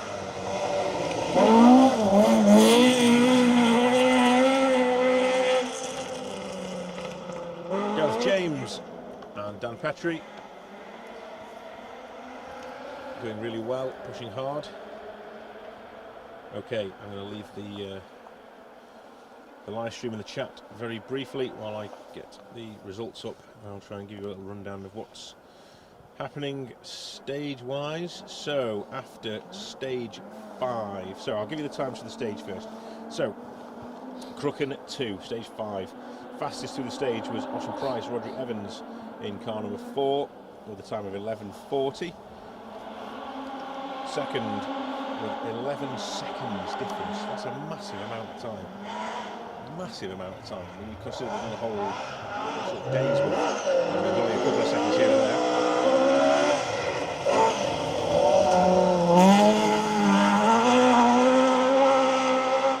Maybe not a massive amount of time in terms of the whole event, but in terms of stage time, that is an incredible time that Ocean has set there. Oliver Solberg 11 seconds slower with an 11:51. In second place, second quickest. Third quickest through the stage, Martin McCormack, Barney Mitchell, 11:52. Fourth quickest through the stage, Richard Tuthill, Stefan Prevost at 12:03. Mixing it up with the top historic guys, Neil Weaver in that Opel Corsa, setting at 12:04. Paul Barrett is at 12:05. Chris Ingram, 12:08. It's good to see that car singing again. Adam Milner, great to see him back out, another one of the open category cars with 12:13.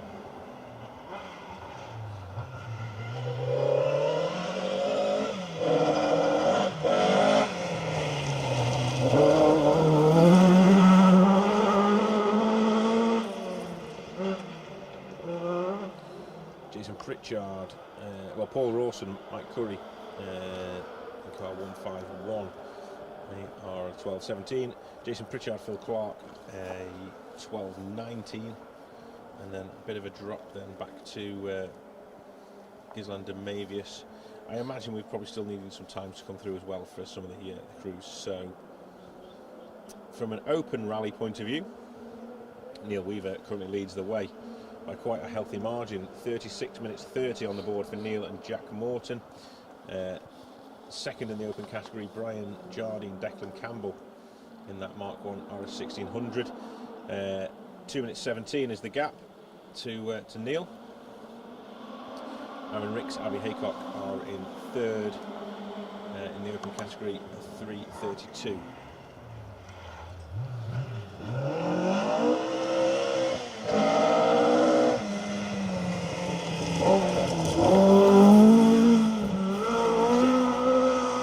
Refresh then. So overall standings for the Roger Albert Clark Rally. This is the main field. Ocean Price, Roderick Evans lead the way, like we said, 11 seconds. They took out of Oliver Solberg in this stage, and that is the actual gap back to Oliver and Elliott overall as well now. So an 11-second advantage going into the last stage of the day, Walters Arena. Third overall is Martin McCormack, Barney Mitchell, 19 seconds back overall. Then Paul Barrett, Gordon Noble, 53 seconds is a deficit to Ocean. Chase Pritchard and Phil Clark there in 5th, 1 minute 1 second back. Just 1 second quicker than Richard Tuthill and Stefan Prevo. Only 36 minutes and 5 seconds. Chris Ingram, Hannah McKillop with their issues this morning in the first running of Crooken, stage 1 of the rally. Stuck in 4th gear, they lost quite a bit of time. Currently now we're at 2 minutes and 2. 2 minutes 22. That's the lead.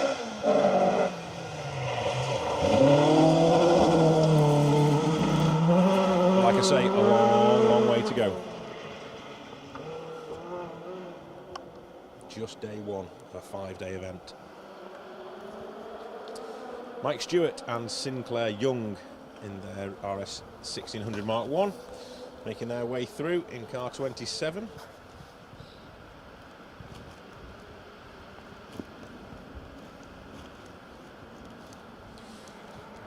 Flip back to the street, see how things are going.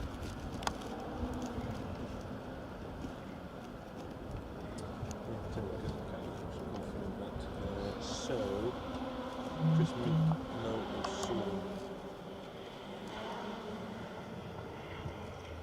Meek has stopped in the stage next one as well. Just hearing breaking news. You heard it here first. Chris Meek is stopped in stage over the road. I forgot actually there's another stage. You have to go Kevin too, don't they? To go from here over the road to Kevin again for their second run through Kevin. I was thinking they're heading straight back to Walters. They're not. So Chris Meek is stopped again in stage 6 this time. I don't know what the issues are. We'll try and find out. We have cameras on location. As soon as we find out any information, we will let you know. Already had to change a puncher in this stage and now stopped in stage 6. Let's hope it's nothing too serious.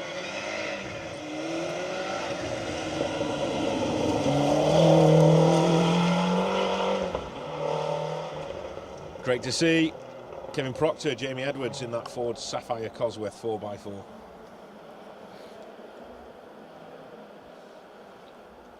So I was just about to give you a little bit of information and let you know that Chris and Noel O'Sullivan have dropped down to 22nd following their puncture, 6 minutes and 3 off the pace of the top runners.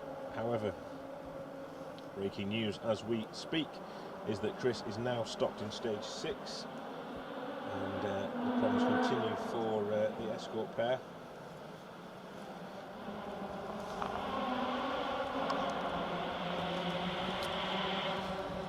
So, let's see if we can get some confirmation on what's happening with Chris.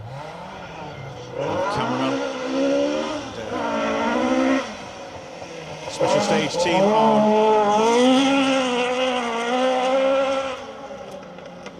are on the scene. They have just messaged us to let us know that Chris is with them and stopped currently in the stage. So we need to keep an eye on what's going on. Dave Phillips is asking, did Proctor used to run a Golf? Now you're asking. Honestly, I can't remember him running a Golf. I might be wrong on that one. I'm not brilliant with this sort of thing. I know he's run a lot of Fords, and the ones that I really used to think were mega impressive were the four-wheel drive Imtech Pumas that he used to run, which were just an absolute beast of a car. I used to love seeing those cars blasting through Yorkshire.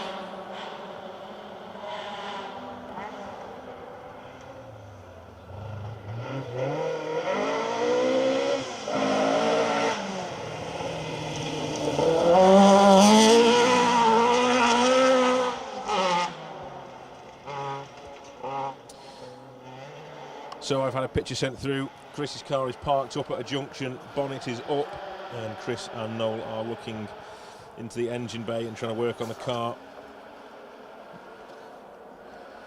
It's it's not looking good for those boys. More time being lost, unfortunately.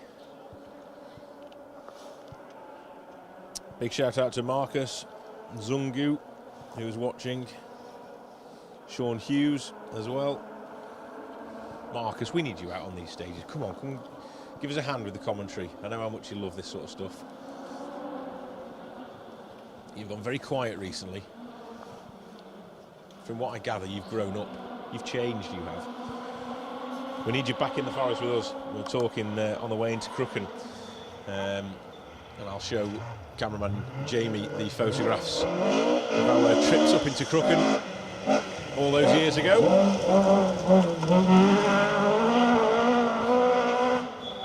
Lots of fun was had.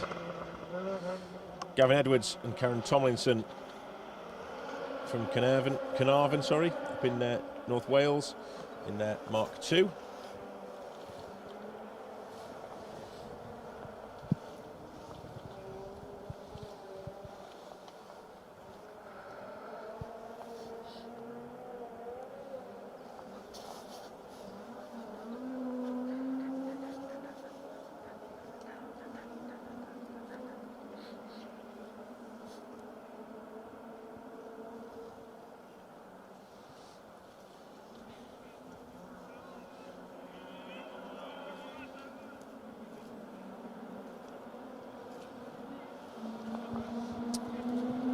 The radio sounds, I'm just trying to look and see what's going on everywhere now. WhatsApp messages going through, Facebook messages going through. It's all going off. But yeah, the news is Chris Meek, Nolo Sullivan is that they're parked up.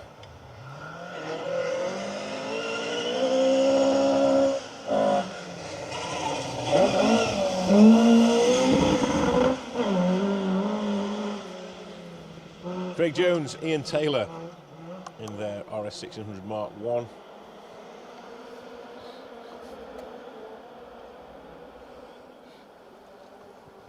Very enthusiastic spectators waving the crew on there. I don't know if you saw that on camera.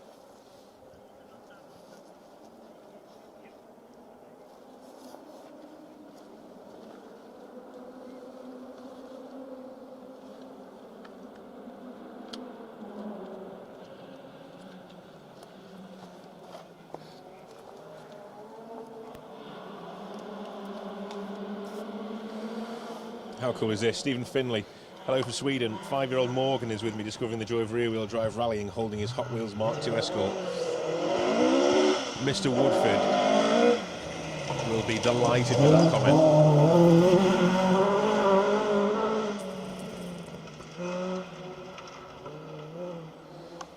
If ever you want to see a Hot Wheels collection, then producer Wayne, who is our head honcho here at Special Stage, has a very large collection of Hot Wheels cars. He also makes and sells unique Hot Wheels cars around the world as well, so you can get in touch with him on the Special Stage Facebook page if you ever want to find yourself collecting Hot Wheels cars.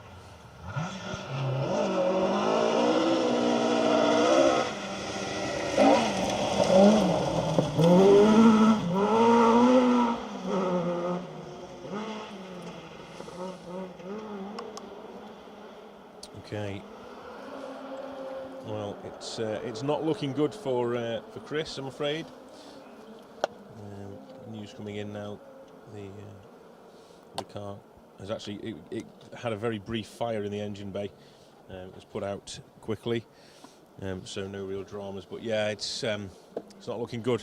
Crew parked up in stage 6 with issues in the engine bay, by the sounds of things. Any more information, we'll bring it you straight away as early as we can. We have a TV crew or a film crew that are actually at that location, so we'll try and get a word with Chris if we can and find out exactly what's gone on. The minute we can get some information, we'll let you know.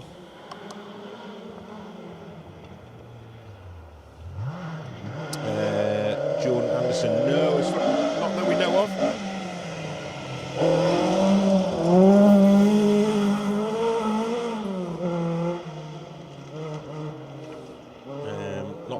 Solberg is still running as far as we know. No issues. It's Chris Meek that is currently stopped in stage 6 with the bonnet up on that Mark II Escort.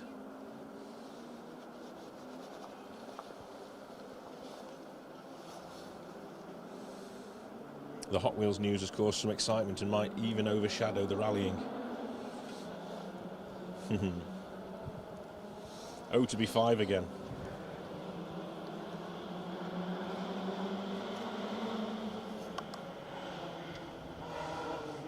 Jonathan, head honcho.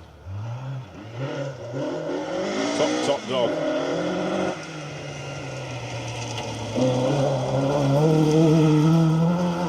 Turn our attention back to the stage then, and that was Baz Jordan, Arwell Jenkins, Open winners in 2019. Back out again, having another crack at the RAC Rally. This year's Roger Albert Clark proving to be a challenge already.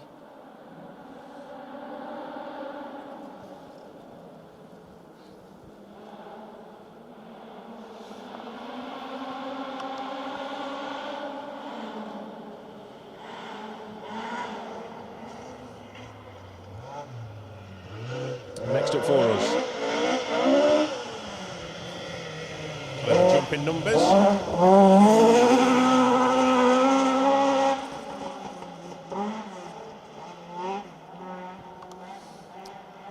Well, I've just got Vivian. I wasn't expecting to see that when I turned the page over.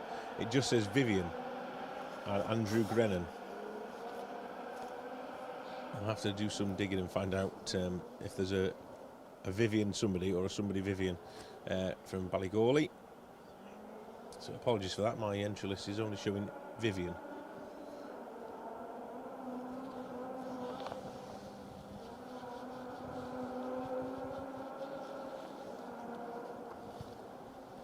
I've caused quite a stir here, you know. People asking about Hot Wheels now. Sorry, I missed the Hot Wheels news. Don't worry, it's nothing too important. There's a 5-year-old in Sweden who is excited about his Hot Wheels, and if you are excited about Hot Wheels too, you can also get hold of a variety of Hot Wheels models from producer Wayne, Special Stages Wayne Goldring, who sells the models. We have a car that's revving and not going anywhere down the bottom. Has he had a bit of a moment? He's coming up the hill towards us now. Stop to the bottom of the hill. A spin or an overshoot. I noticed it was a bit of a tricky bend down there as it came into view.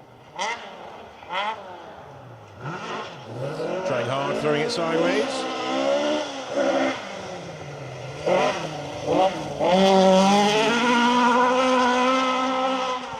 There we go. I knew he wouldn't be far away.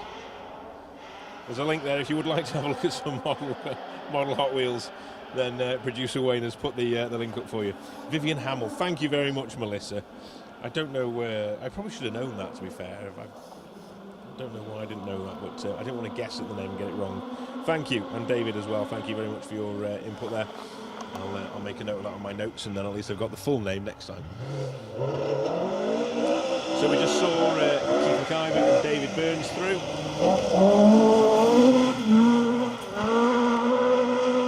And that was Andrew Haddon and Mark Crisp chasing them down.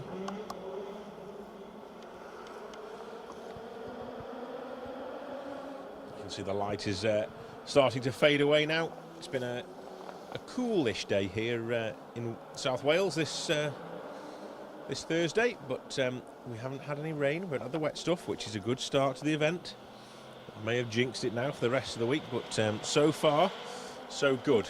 One day out of the way, and we're still dry. Car 42. Lights ablaze on the Porsche.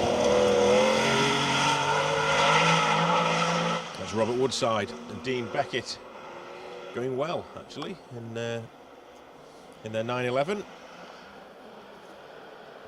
Roberts from Carrickfergus and Dean from Argalee.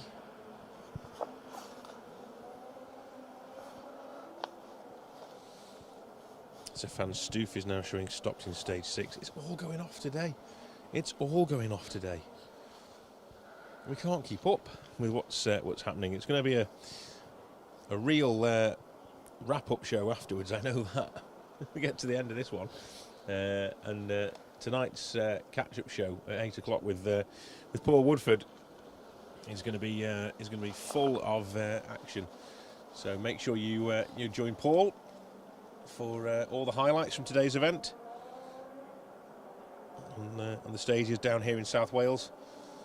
We'll be relocating tomorrow morning up to the Mid Wales region around the Sweet Lamb and My Herring complexes, bringing you footage throughout the day again with myself and Jamie here over in My Herring, and then Luke and the team at Eastwood Media over in Sweet Lamb and the bowl and the jumps and the water splashes.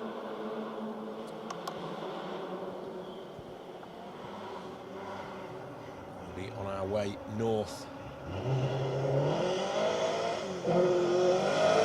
Great to see the Chevette HSR. Car 44. Ben Jemison and Dean Kellett hotly pursued.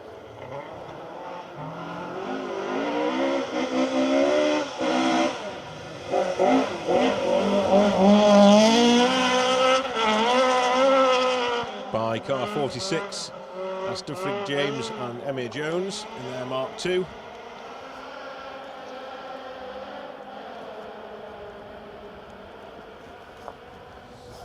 Jenkins rallying, asking where the Legacy's at. Good question. Should it be through yet? Not quite. Can't be far off though. We're getting there now. Where are we? About 10 cars or so, I reckon. So we see Darren Martin and Peter Johnson in that Subaru Legacy. It did sound good this morning when it came through as well. Yeah, it was good watch that was.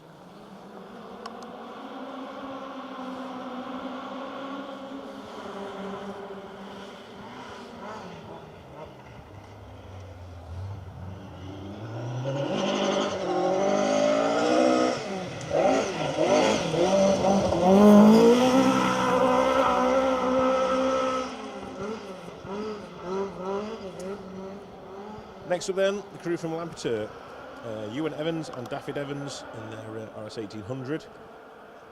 Going well.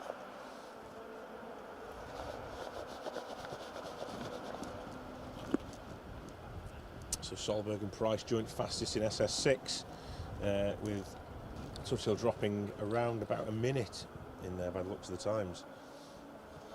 This is becoming a very, very interesting event already. Problems for people, close battles, people dropping away, people coming back. It's all going on, and it's only day one.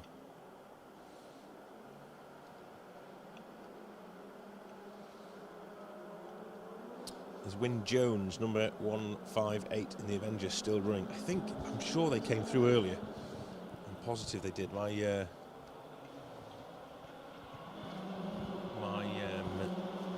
notes are in the back of my folder now, so I can't quite see, but I'm sure 158 came through earlier. Yeah, there's only a couple of the Hillman Avengers going now.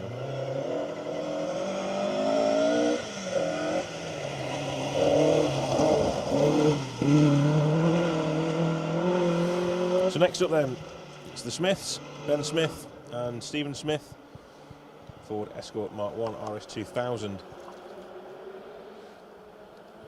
Stephen used to campaign Escorts and Porsche on this event, actually, if I remember rightly, in the past, for many years. Always competed under the banner, or often competed under the banner of Amigos and VK, and then switched to the navigator's seat to allow Ben to come along and to drive the cars. Son Ben, now a formidable talent. Red flag incident. Okay. Issues in stage 6 by the sounds of things. Hopefully everything's okay there.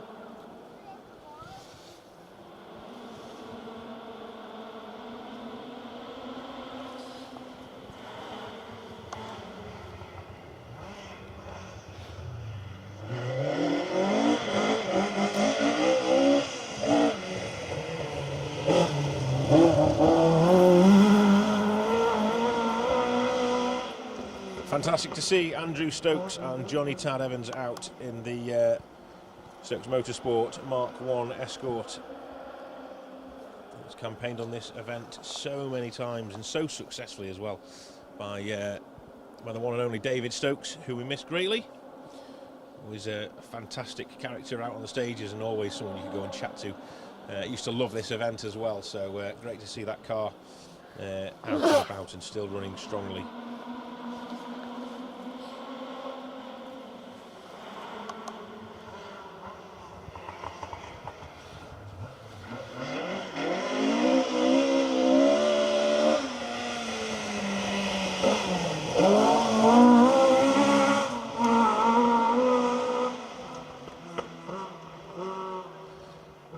Car 51 then, it's the boys from Biddulph. If they'll allow me to say that, it's Nippersley really, but you know, tomatoes will cause issues around the Stoke-on-Trent Potteries region, that will with that comment. Phil and Mick Squires, fantastic to see those boys out. Really pushing on in the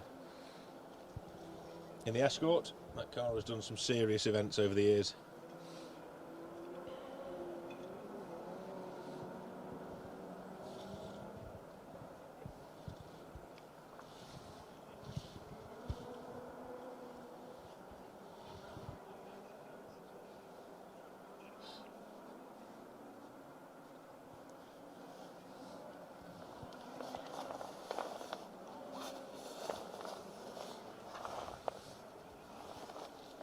So good to hear that the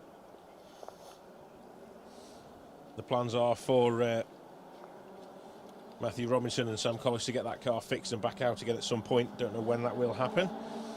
But, Matthew promising to go all out on the last stage to win that long one.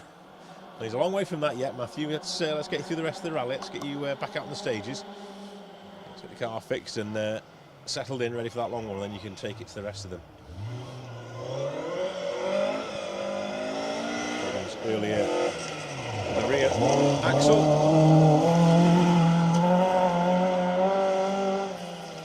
Eddie O'Donnell Jr. and Cameron Fair coming down from the stunning island of Mull.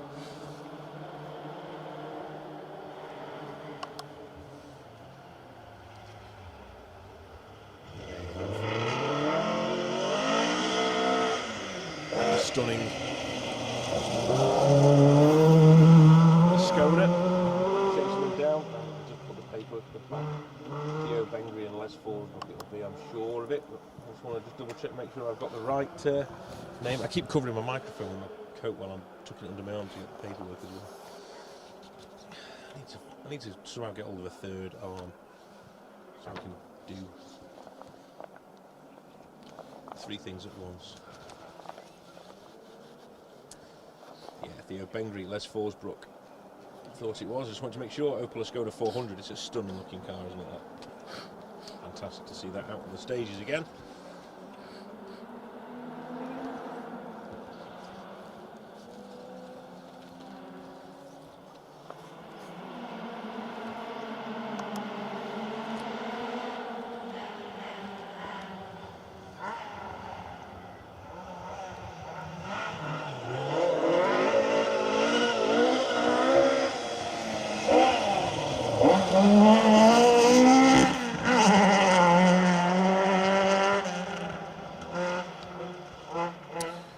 Mark Holmes, John Connor in the Ford Escort Mark 1. Something a little bit more familiar for Mark this weekend. He's got a variety of cars. More recently bought a modified Escort Mark 2 and found it a real handful, but settled in after a few events. More for tarmac though than gravel. So great to see him back out in the Mark 1.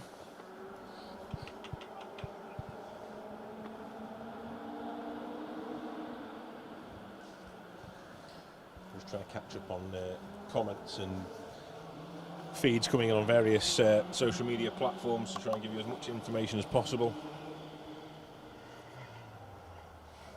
Tim Penstock is looking forward to doing radio duties from South tomorrow. Shout out to Knutsford District Motor Club running the stage. Yes, well done, Knutsford and District Motor Club. I'm sorry I can't be there. I don't do a lot with Knutsford and District, unfortunately. It is my car club, my motor club, but I don't get to do a great deal with them because I'm usually out here doing this. So big shout out to Knutsford and District. Great bunch of guys up there. As with most motor clubs, if you want to join, you can find your local motor clubs online.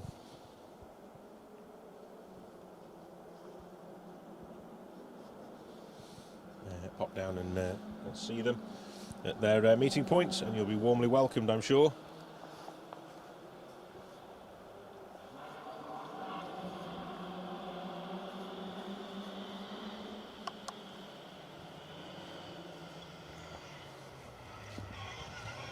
You can see the lights fading fast now as we move towards darkness.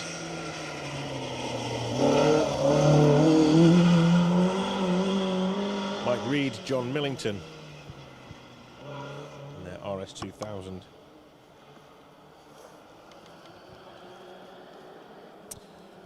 What time we due Chris Harris? Chris Harris will be through in around about 5 cars' time, hopefully.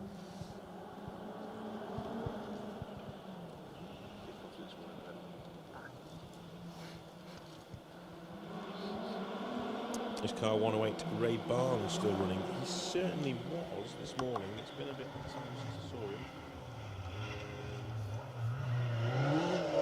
I think if I remember rightly, he had a bit of a moment in front of my camera this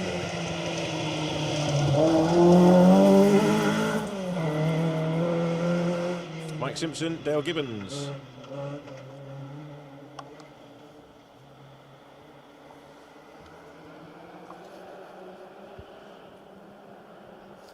Sorry, in their RS 1800 Mark II. Most of these cars running in Cat 3 spec for this event. But there are some differences in some. We also have one car running in the. I reckon, James, if you listen very carefully and watch what comes over the hill right now.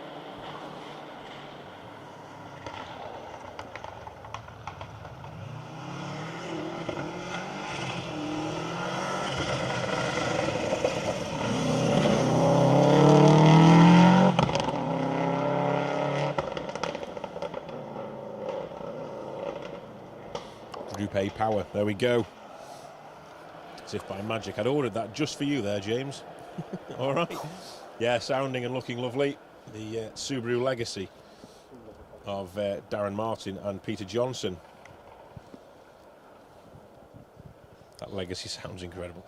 Yeah, I know. I mentioned this earlier when it came through. I turned round and I said to the marshals, wow, look at that. Sounds great, doesn't it? Look at that. What a car that was. And they all just looked at me and went, it's not a BDA, though. And I can see their point. I understand, you know, a BDA and full chat is an amazing sight and sound. But I grew up with that sort of car, and that's the first rally cars I remember seeing in the stages. So that brings back a lot of memories when I see things like that. I really enjoy seeing them. So happy, more than happy to see that. Next up then.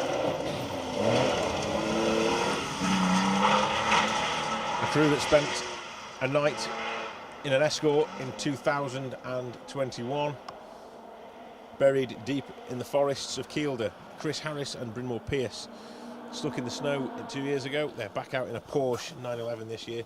I'm hoping that's got heated seats in it and it'll keep them warm if they do get stuck in the forest again. But great to see the crew back out again. Fantastic to welcome Chris back to the Roger Albert Clark Rally.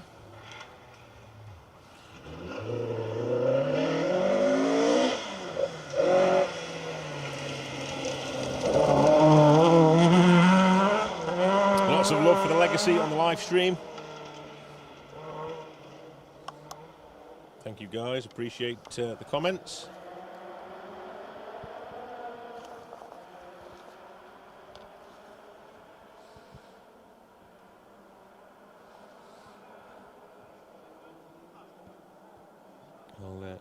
the live stream for a minute, and I'll head back over to the results pages and see where we are with results for stage 6, Kevin 2. Rumours of issues for Marty McCormack in stage 6, but it looks to me like they are through that stage with no issues. I have some good news for Stratos fans. Right. We will let this escort come by.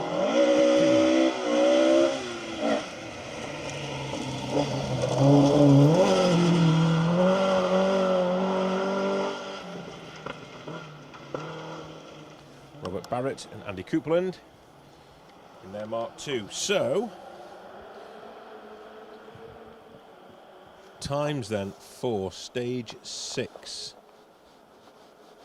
It's telling me that Dave Hopkins and Richard Wise in the Talbot Sunbeam TI were quickest by a massive 4 seconds over Oliver Solberg. If I was David and Richard Wise, I'd be framing that screenshot. I think there'll be a timing error there. No disrespect to those guys, but I would anticipate Oliver Solberg taking the fastest time alongside Ocean Price, actually setting the same time. 3:27 for the crews there in stage 6. Fantastic result for Adam Milner, if that's right. 1 second slower than Ocean Price. I mean, that's unbelievable if that's the case. Adam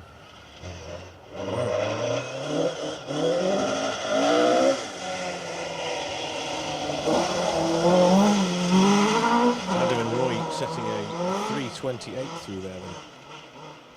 Martin McCormack, Barney Mitchell setting a 3:33 along with Paul Barrett and Gordon Noble, and then Jason Pritchard a 3:35, Seb Perez a 3:36, Neil Weaver setting the same, a 3:36 in that Corsa Super 1600 in the open category.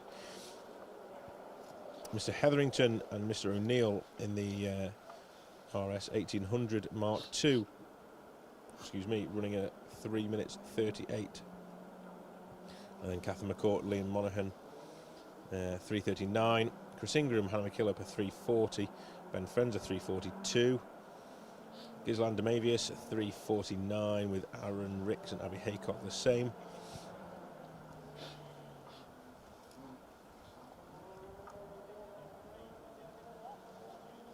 Okay. A few times coming through to stage 6. And how does that look on the overall leaderboard? Well, Ocean Price and Rodri Evans lead the way with a 38:30. Oliver Solberg, Elliot Edmondson, 38:41. Marty McCormack, Barney Mitchell, a 38:55. Seb Perez, Gary McElhinney, 39:28. It's an incredible effort if that's the case. Paul Barrett, Gordon Noble, 39:29, 1 second behind Seb. James Pritchard, 39:39. Ben Friend, Cliffy Simmons, 40:01. Catherine McCourt, Liam Moynihan, a 40:09. Adrian Hetherington, Ronan O'Neill, a 40:24. Richard Tuthill, Stefan Prevost. Looks like they did lose a lot of time in that stage.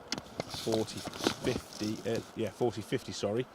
And then Chris Ingram, where's it gone? Disappeared. Chris Ingram, Hannah McKillop, a 41:05. And rounding out the top 15 of the event after 6 stages, Gisland Demavius, Johan Jallet, a 42:09. So 3 minutes 39 seconds covering the top 15 crews. Some big names missing there, notably Roger Chilman disappeared first thing this morning. Matthew Robinson disappearing on the second stage this morning with an actual issue. And Chris Meek, another front runner to fall by the wayside.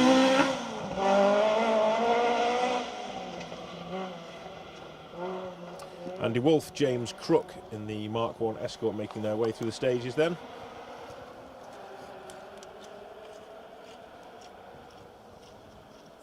to the live stream and see how we're getting on. Time to turn the page. Definitely cooling off now.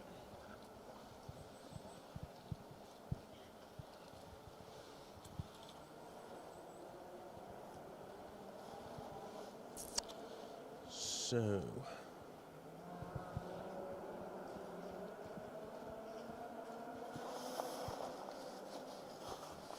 how's everyone doing out there?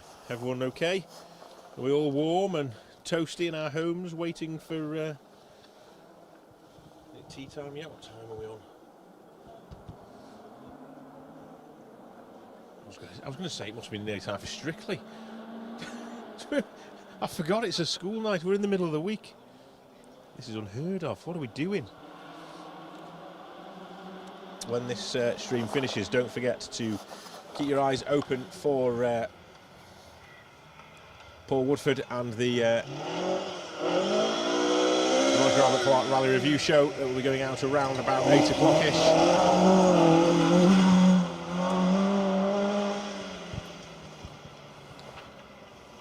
Car 74, Mr. Hemingway. In the Nouveau Lashes Escort.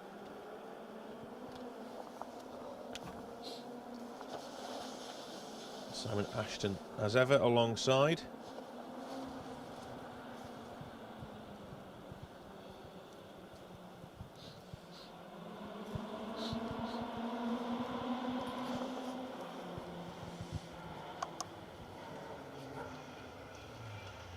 So Harry Dawes has made a comment. Sorry, Harry, I was on the results. Does anyone know how Chris Meek is doing? So, if you happen to have not heard the news, unfortunately Chris is parked up in stage 6. He is out of the day by the looks of it, certainly, with some sort of engine issue.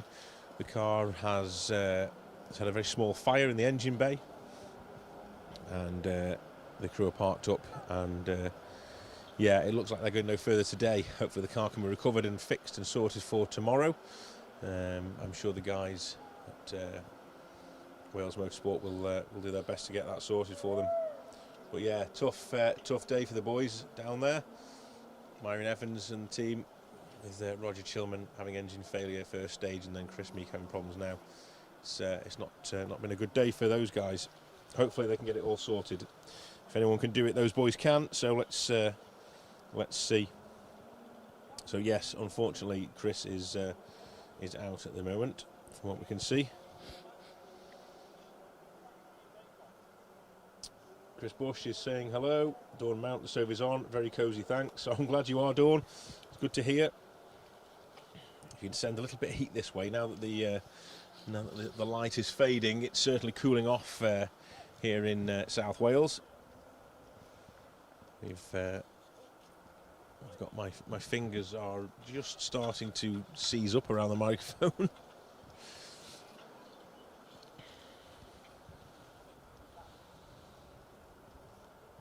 Rich Jones is watching. Oliver Wackett is watching as well. Thank you for joining us, guys. Are you competing this weekend, Oliver? There's an event on Anglesey, isn't there? Is it one of the rounds for you guys over at Anglesey? Are you competing over there? I know you tend to do events over that way, so I'm just wondering. Let us know if that's the case. Good luck if it is. Malcolm Paul Higgins. Oh yes, thanks for asking. I'm glad everyone's staying nice and warm and toasty in front of the fire, or their stove, or their heating, and sitting down and enjoying a little bit of Roger Albert Clark rally coverage. It seems mad to think that 30 odd years ago I was sat doing the same thing, watching the coverage of the Top Gear rally review shows in the evening, thinking one day I want to do something like that. I want to be into motorsport. I want to sort of be involved in some way in motorsport. I was never going to be able to drive a car. I'm not quick enough or brave enough or daft enough, I suppose you could add to that. But I certainly wanted to be involved anyway. And 35 years or so on,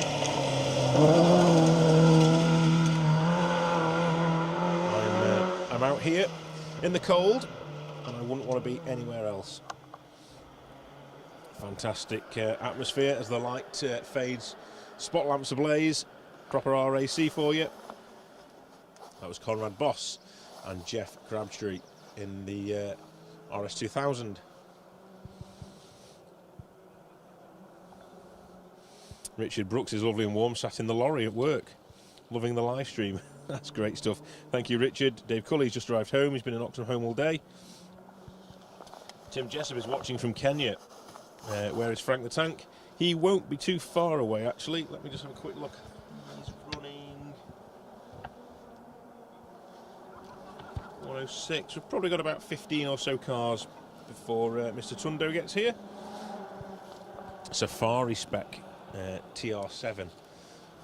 If anyone can help me establish what the difference is between a Safari spec TR7 V8 and a historic TR7 V8, that would be good. I don't honestly know the difference, just two separate categories, so great to find out exactly what the difference is.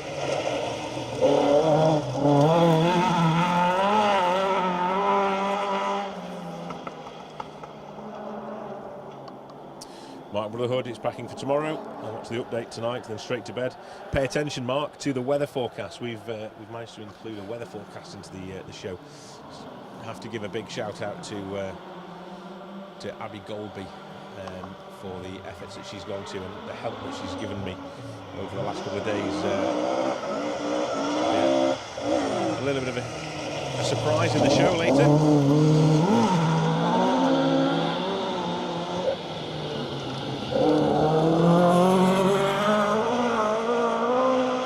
So first through there, Remy Thomason and Christopher Davies and Finton McGrady and Cormac McGrady, sorry. The light's fading, I can't see my paperwork anymore. Following on through the stage.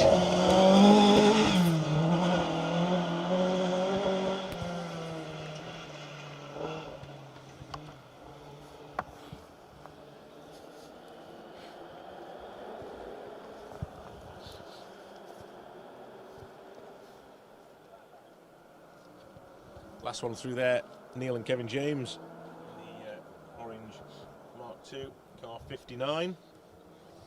Smelling very hot, actually, as it's come past us. But, not too far to go now. The car can come and stand next to me for a few minutes, it'll soon cool down.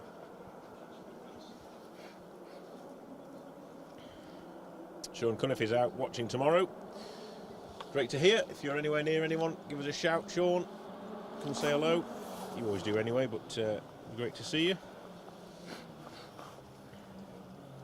James Freund on the way home from Essex, came up last night, picking her mate up and heading back up to Carlisle tomorrow evening. Great coverage. Thank you, James. Appreciate that. Lots of travelling around for you. Dave Ross is watching from Turkey.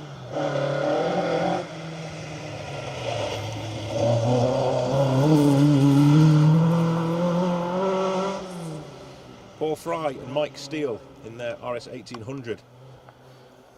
They've actually both done the original RAC rally back in 1996 in a Ford Sierra Cosworth. Unfortunately, they didn't finish, but they did it back in 1996, which is still an amazing thing.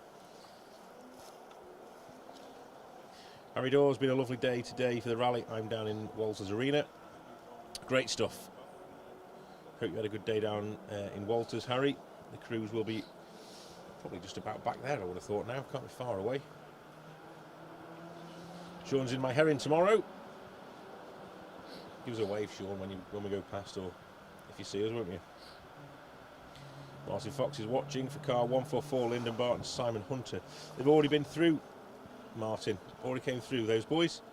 Earlier on, going well, popping and banging. Nice to see the car out, and Lyndon and Simon having a good time. Shout out to the Wigan Motor Club gang. Done Mount 30 years ago, I was marshalling for the whole event when it ran through the night. Managed a couple of hours sleep here and there. Happy days. That's what it was all about. It's going to be like us now. It's still going strong, this event, and yeah, it's brilliant to be part of. Just bear with me 1 second while I get some clarification on something.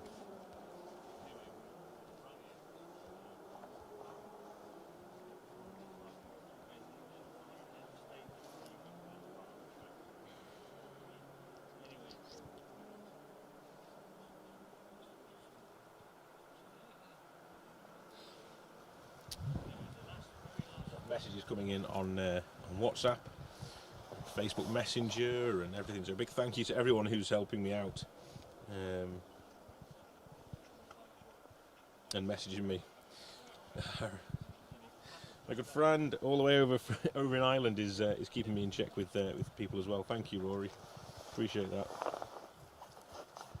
Mr. Nash, and a long time no see. We need to get back together again at some point.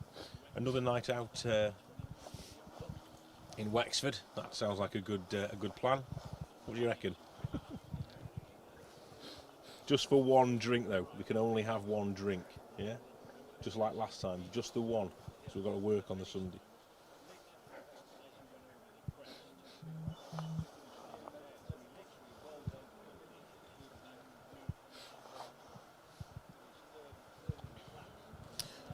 Okay, so just hearing some news about stage 6.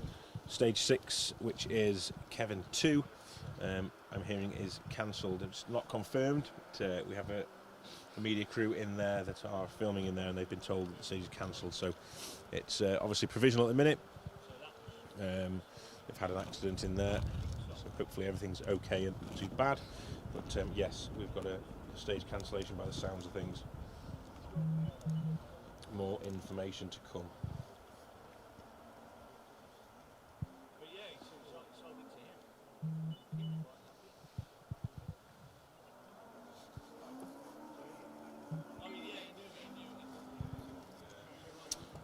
So, what else is going on all here?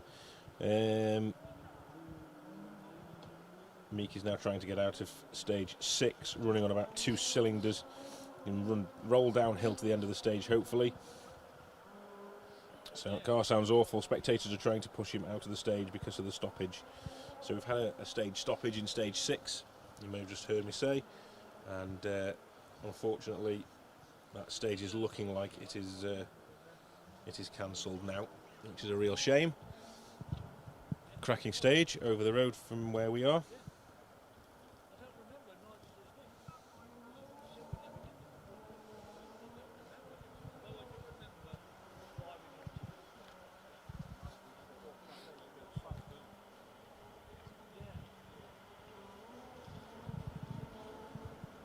So a little bit of a lull in the engine notes, but we have got cars coming towards us. I can hear them.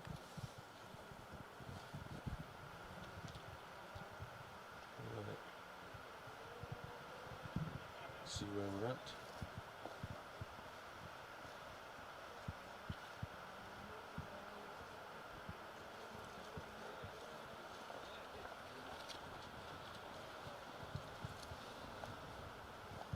Okay, big shout out to the guys watching in Sweden. We've got a few people commenting. Matthews Johansson, Sarah Finley. Sorry, Sarah Finley. That's because I've just seen Sarah above. Stephen Finley. Sorry, Stephen. I didn't mean that.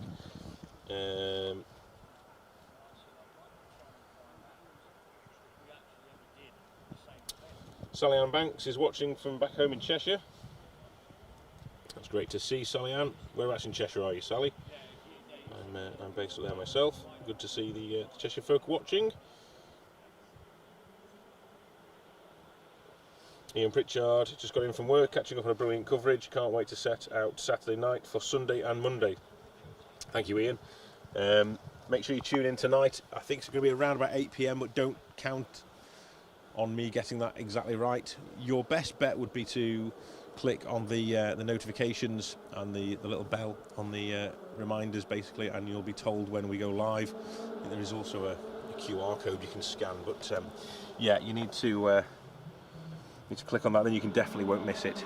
But yeah, we will be live around about 8 PM tonight. Catching up with the day's events, and hasn't there been quite a few?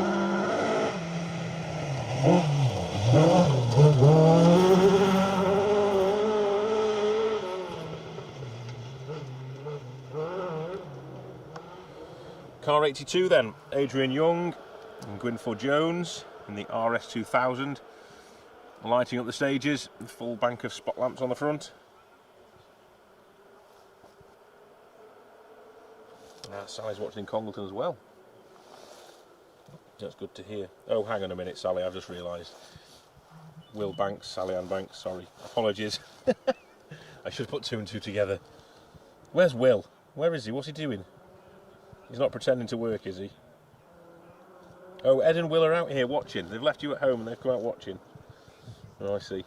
It's like that, is it? I better not say a great deal. My wife's at home as well. So, great to see you watching anyway. If I bump into them, I will give them a shout out and a big hello. Amanda Evans is watching down in Pembury with Ewan Wynne and Amelia Jane. What a fab night and turnout it was in Carmarthen last night. Yeah, totally agree. What a fantastic event start that was. Really, really impressive, wasn't it, that? Great to see so many fans out there, and young ones as well, coming out to see these historic cars. You know, kids getting involved and meeting the cars and stars in the Carmarthen town centre. Big shout out to Paul McKinnon. He's watching up in Mull, no doubt. I did need to shout out to somebody as well. Who were they waiting for? It was the Madge team, wasn't it? Sarah Madge waiting to see Andy and Matt Cooper. They've already been through, guys. They came through earlier on, flashing the lights at me and giving us a good wave. They always spot me on the stage and always do that every year. I only see them once a year, and it's usually in a forest in the middle of nowhere. But yeah, they've been through, pushing on and going really well in that lovely Toyota. So no issues at all through stage 5. And yeah, we will see them tomorrow, no doubt. Teal Jacks is watching from Greece. Adam Clayton's asking how hard are the stages today. Well, very hard by the looks of the attrition rate. We seem to have lost a lot of competitors this on this first and opening day of the event. It's been a tough one. But, lots of people getting through okay. The stages, they don't feel like they should be tough, or certainly the ones with Crooken here where we are. The surface is really good. It's a really sort of smooth and sort of perfect road conditions, really. It's a great way to start the event. Walters Arena was supposedly very rough in places, lots of potholes in places.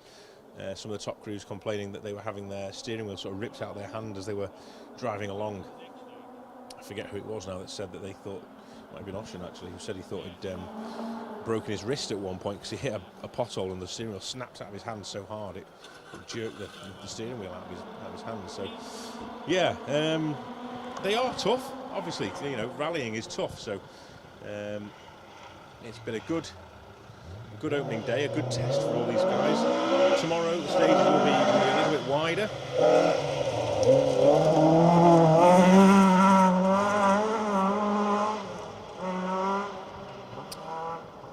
There's car 83 then, Maxime Villemot and Marie-Noël Ratier. Going well in their escort.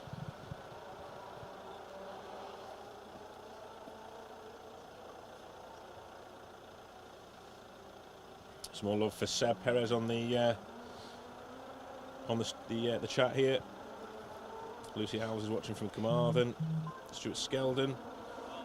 Afternoon, guys. Good to have missed today's stages, but we'll be spectating on Sunday and Monday.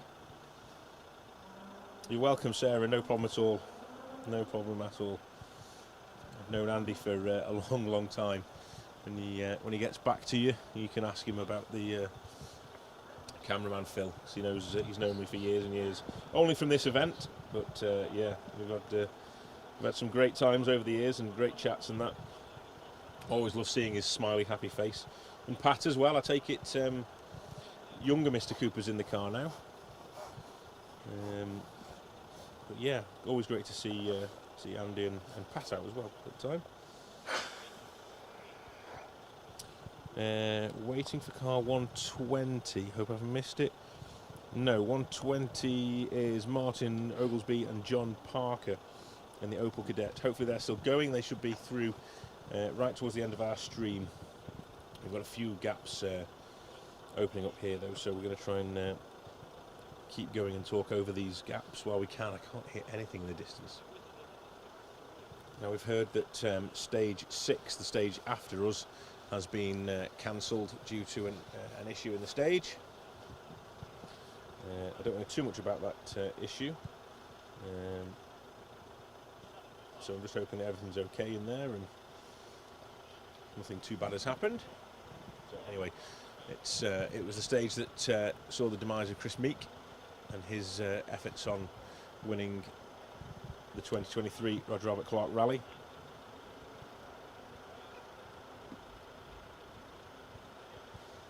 Julian Wilkes is watching. Welcome along, Julian. Alan Ward watching down in Pontypool. James Freestone is watching. Martin Freestone watching the Isle of Man, waiting for tomorrow's ferry to come and show some support. Well done. That's fantastic.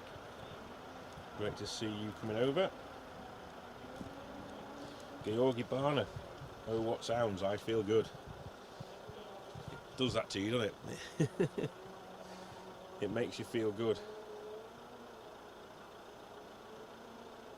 Paul Street. Jonathan Trippett also watching.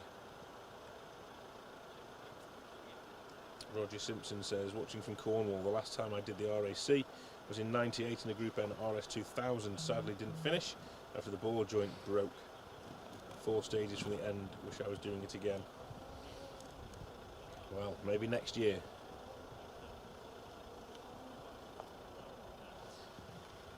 Okay, so just getting confirmation from Mr. Woodford. It is actually at 8 p.m. I just wanted to make sure, because I know sometimes it can be a little bit after, a little bit before, depending on how our movements pan out for the evening in terms of logistics, getting around the countryside, and also bringing live streams and live feeds from the service areas and whatever else is going on at the time. So I just want to jump the gun. It is definitely at 8 o'clock. My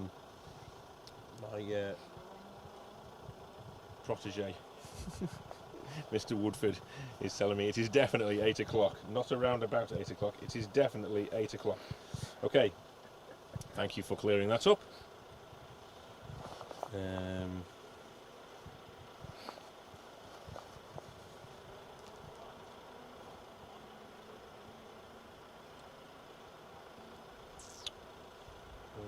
Okay.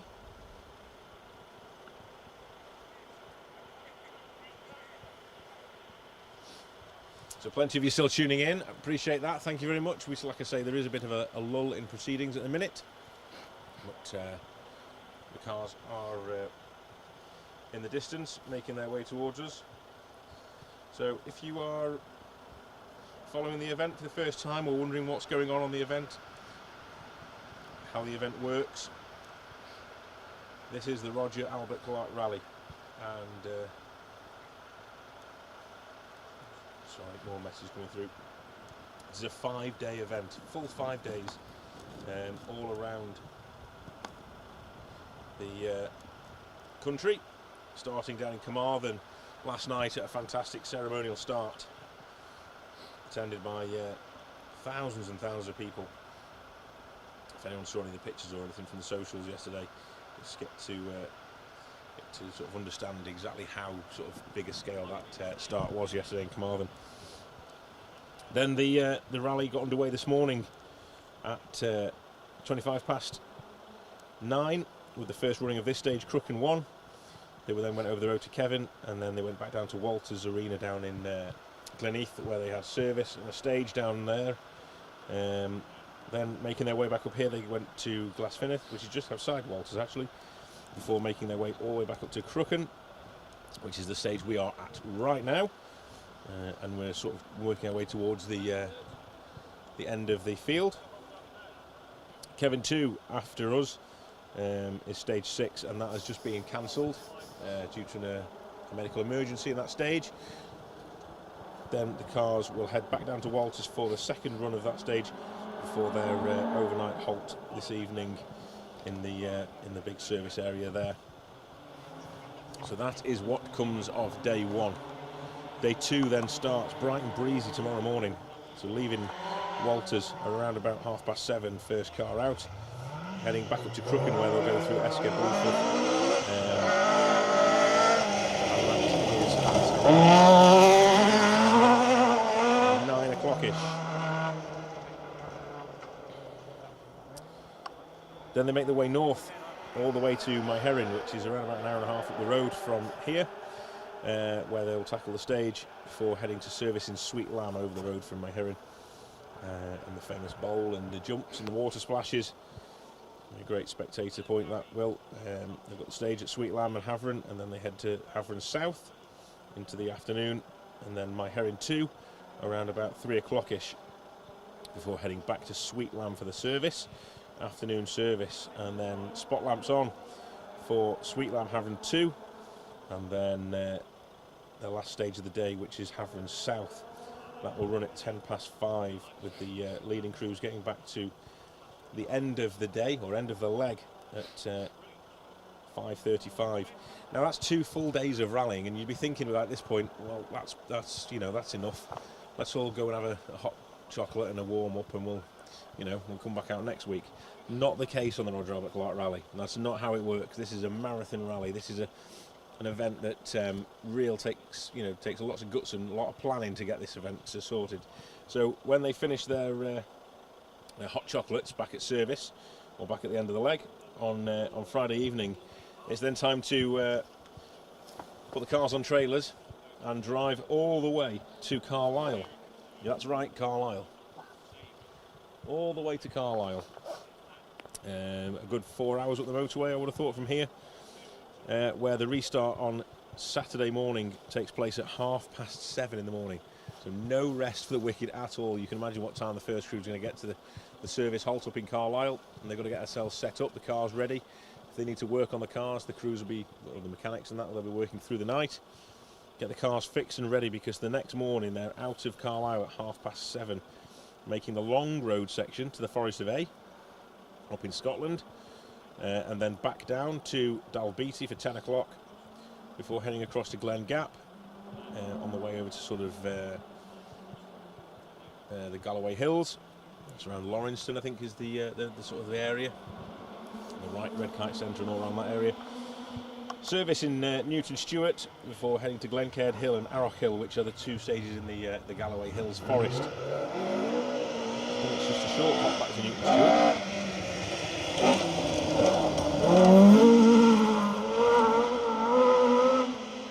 Which they will arrive there at around about 2:30 in the afternoon, and then they do it all again. Glen Gap, 4 o'clock, just gone, and then Glencaird Hill at 5:30, just gone, and then Arroch Hill at 6:15 before heading then back to Carlisle.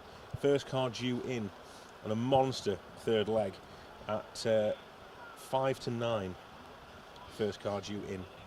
So after you've just driven all the way, you've done the stages all down here on the Friday, you get your stuff packed up and you head up the motorway all the way up to Carlisle. You manage to get a couple of hours sleep and you have a full day like that the next day. That is an absolute monster leg. The last car due in at Carlisle is at 11:25 at night. Just gives you an idea of what this event is like. And that's just halfway. Moving into Sunday then, you see the stages of Kershaw run twice, Mount Common, which is north of the dam, Harwood Forest, and then Mount Common and Harwood again in the afternoon, with service around the Kielder Water itself, and then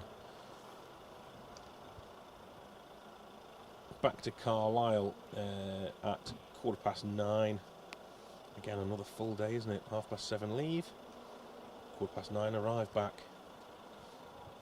Monday is the final day of the rally then, but that's not the shortest day of the rally by any stretch of the imagination. Again, 7:30 leave.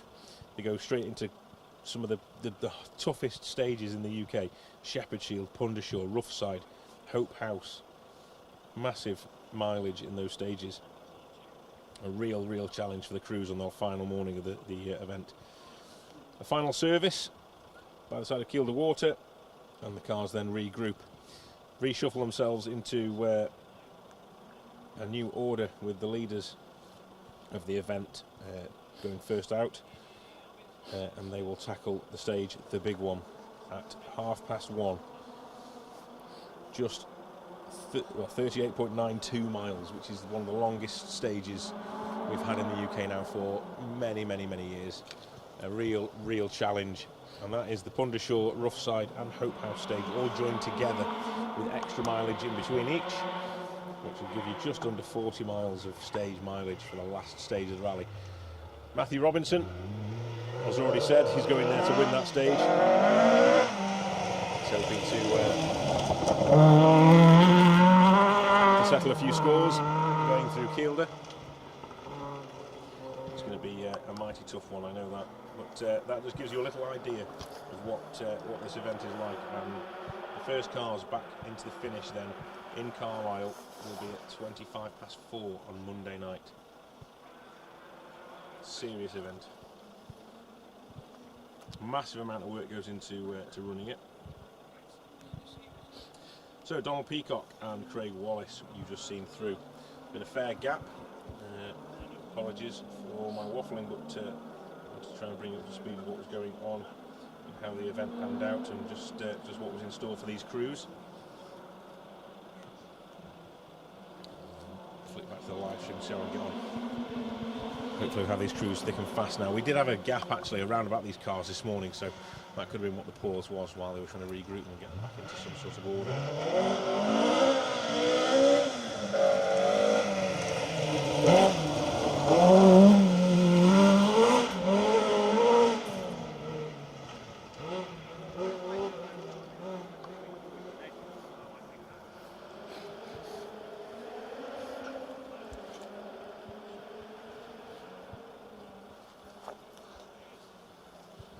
So, we've got around about 20 cars to go, I would say.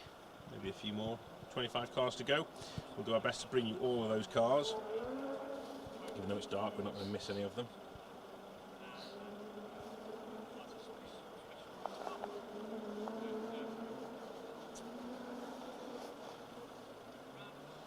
A quick look at who we've got to come. Colin Richard Hope and Billy Dalgleish in that Saab 96 V4. Look forward to seeing that one.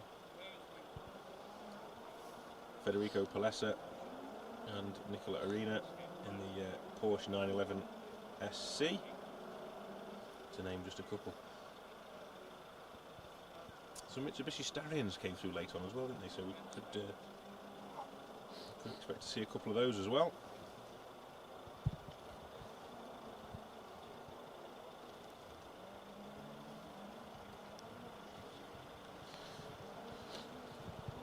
So tricky filming conditions now. I know you can't see anything, it's just pitch black on the screen, so you'll be thinking the camera's broke. It's not, it's genuinely night time here.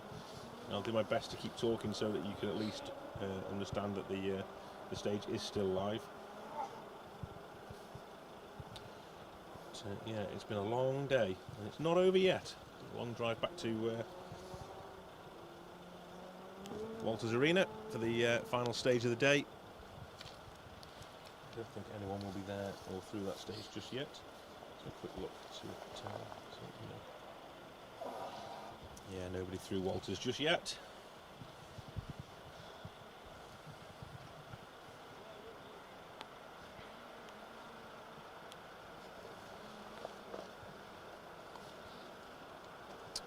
So if anybody out there is interested in getting involved in motorsport, you've seen what's happening today, and you thought, you know what, I'd love to get involved with that.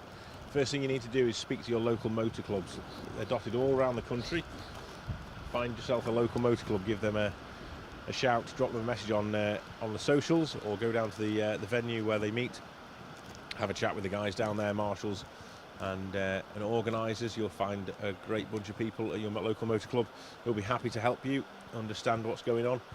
Motorsport UK have a list of all the motor clubs dotted throughout the country as well. So that is the way forward. once you've established contact, then you can decide on whether you want to go down the marshalling route or the officials route or the radio route, or you want to get into competing, or whatever you want to do. But getting into the motor club business is the way forward. And there's lots of events. This is sort of one end of the scale, but there's events like auto tests and auto solos, car treasure hunts, 12-car sort of road rallies, all sorts of things that go on week in, week out at motor clubs around the country. So yeah, they're never short of things to do, quiz nights and all sorts. So yeah, get involved at your local motor clubs, guys. The more people that join up, the better. Obviously, it's people like yourselves who join motor clubs that then come as marshals and make these events run, so well worth it.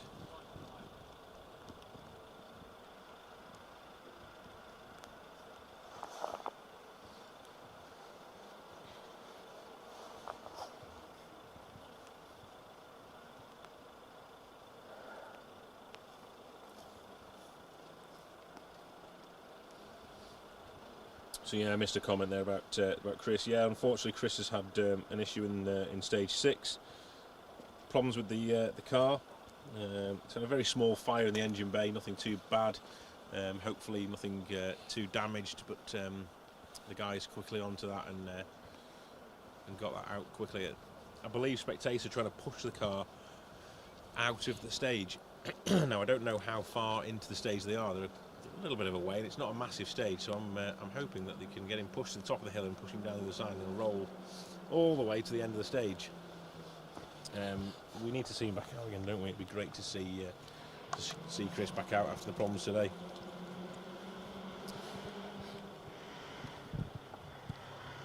This is where we have trouble now, trying to see car numbers and finding out who I'm talking about. I'll do my best, guys. I'll do my best. So that will be the Saab 96 V4 of Colin Hope and Billy Dalgleish. Unmistakable shape of that Saab shell. I'm looking the way that the radio car parked at the side of us here has a big set of lights on it, so when the car goes past, it lights up the car number, so he knows, or they know in the radio car exactly who is coming past. Next up sounds very much like a Porsche. Federico Blesser. Nicola Arena in their 911 SC.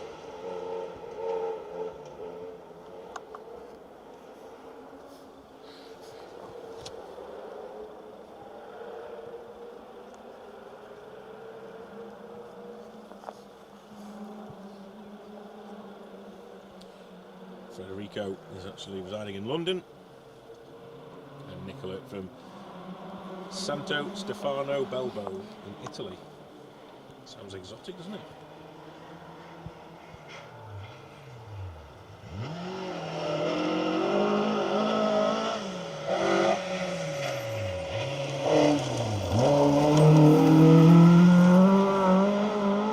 Next up, Tim Metcalf and Steve McCauley in the RS 1800.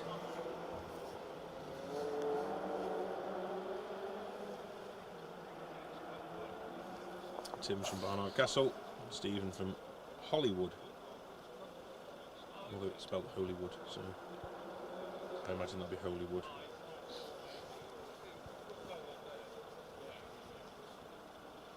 Next up should be another of our European crews, Henry de Frahan Miguel and Egamon Emmanuel. Belgium crew over in their RS 1800.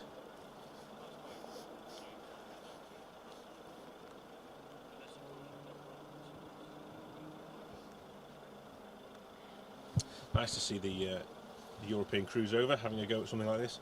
It's probably very different to what they're used to.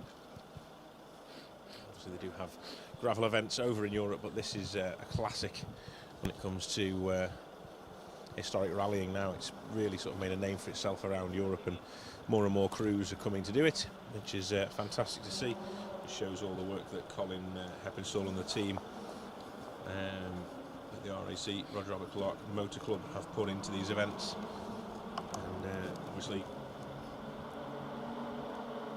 making a name for itself around the world.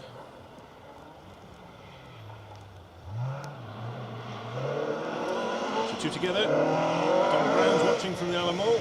Hello Donald, hope you're well. So that is car 95, Henry de Fred, Miguel and Manuel.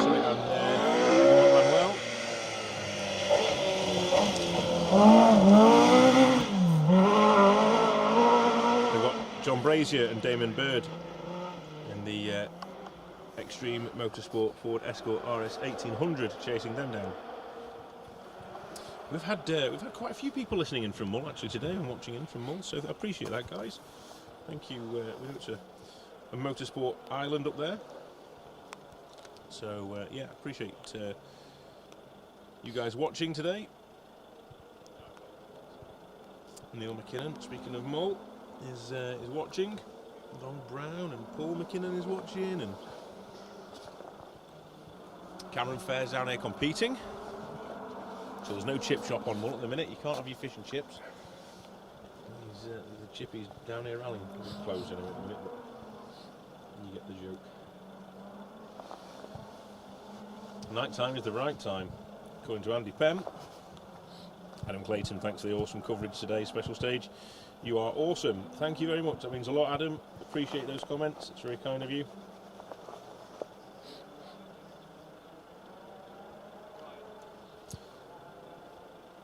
So we've got any info on the stoppage. Simon Laws replied, cars are driving through non-competitive. I'm assuming that is stage 6 you're talking about. It's the stage after us. So next car is fast approaching, lights ablaze, sending silhouettes up the trees. Turning in now. Burning my retinas.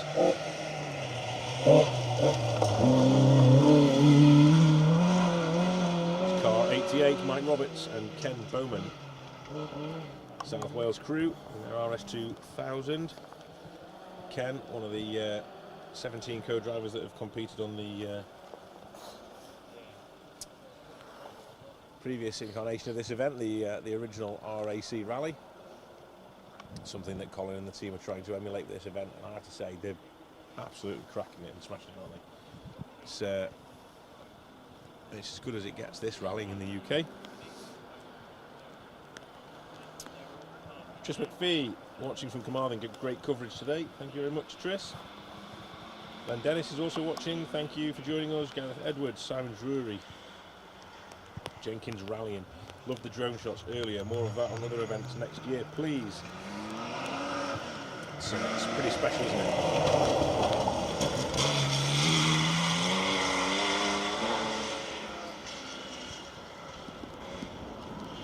So we have an unknown Porsche. Could be James Brady. Jack Brady. 911. 99.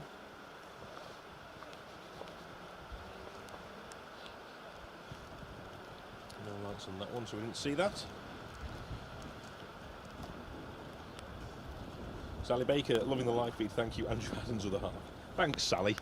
It's nice that you explain yourself like that. I can understand who's who then. It gives me an idea of who's watching and family and friends, and yeah, everyone should do that. That'd be great. John Smith, so and so's cousin's best friend's cat's dog's mother. That'd be cool. Thank you very much. Who else have we got with us then? Jenkins about rallying. We mentioned about the drone shots earlier. Yeah, a great addition to the coverage, isn't it? It's a team that we work alongside called Eastwood Media. Really professional group of guys who do a great job with the drone. And I have to say, and I need to make this point, they are 100% insured and professional drone flyers. We employ a company to come in and cover events like this. It is all authorised with Motorsport UK, and the events and planned well in advance. So please do not just think you can bring a drone to a rally. It is not allowed. Do not bring your drones out. Trouble if you do. these guys are here to provide coverage for the event, and a cracking job they do as well. Alan Carfrae and Liam Carfrae in the 1600 Escort deciding to go without lamps. Not sure whether that's on purpose or by accident, but there's no lights on that car, lights in their way. Car 55. Oh, look at that. Now I've got to juggle torches. Phones, paperwork, microphones, clipboards. Car 55.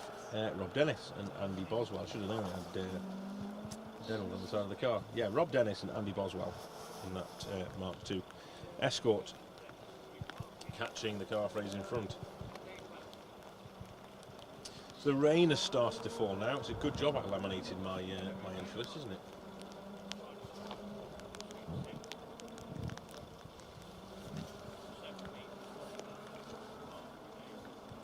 Just going to very quickly waterproof the the live stream equipment. Yes, that's the way to do it. Expert.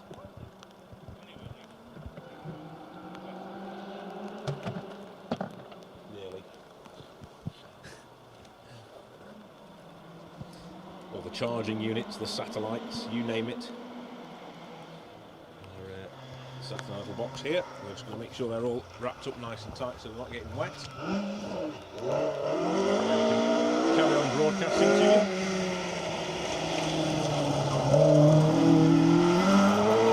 Next up then, Bart Jangdienik and Egbert Kolvoort from the Netherlands. Another of the European crews over in RS 1600 Mark 1. Going nicely as well, actually. Really well there. You can just see some spots on the camera lens as the cars are coming into shot.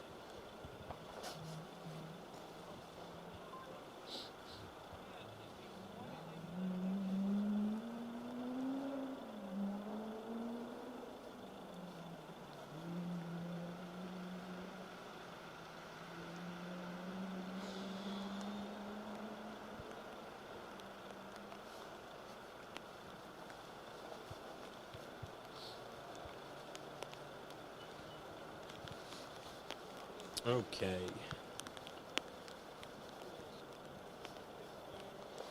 Mike Sage Cooper, brilliant coverage, guys and girls. Thank you very much. Andy DeCrock, great job, boys. Thank you. Ali Campbell is watching from Carnwath in Larnock. Great coverage. Helen Elkins, fabulous coverage, and happy to see some names from back in the day. Absolutely, isn't that cool? Fantastic coverage. Shout out to the awesome job by the marshals. 100% John.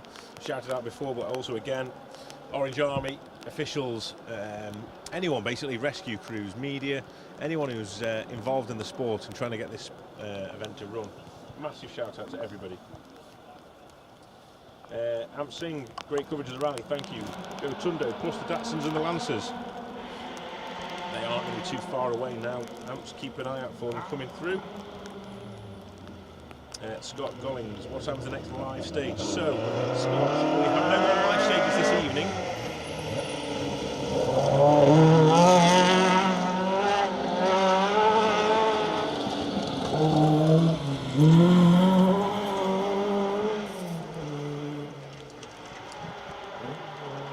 No more live stages this evening, however, we are back again live tomorrow with stage footage and also a wrap-up show this evening at 8 o'clock with Paul Woodford, so make sure you join us for that one. We've just seen Chris Cleghorn and Ryland James go through in their RS 1800 and Keith Turner and Tracy Wood in their Ford Escort as well. Yeah, so 8 o'clock tonight is the time for the review show, Top Gear Rally review show style programme that we'll be putting out for everyone to enjoy. It's going to be really good. We've got Paul Woodford presenting it, and it's going to be a real sort of insight into the event. Lots of highlights and lots of footage from today, including stuff that you won't have already seen.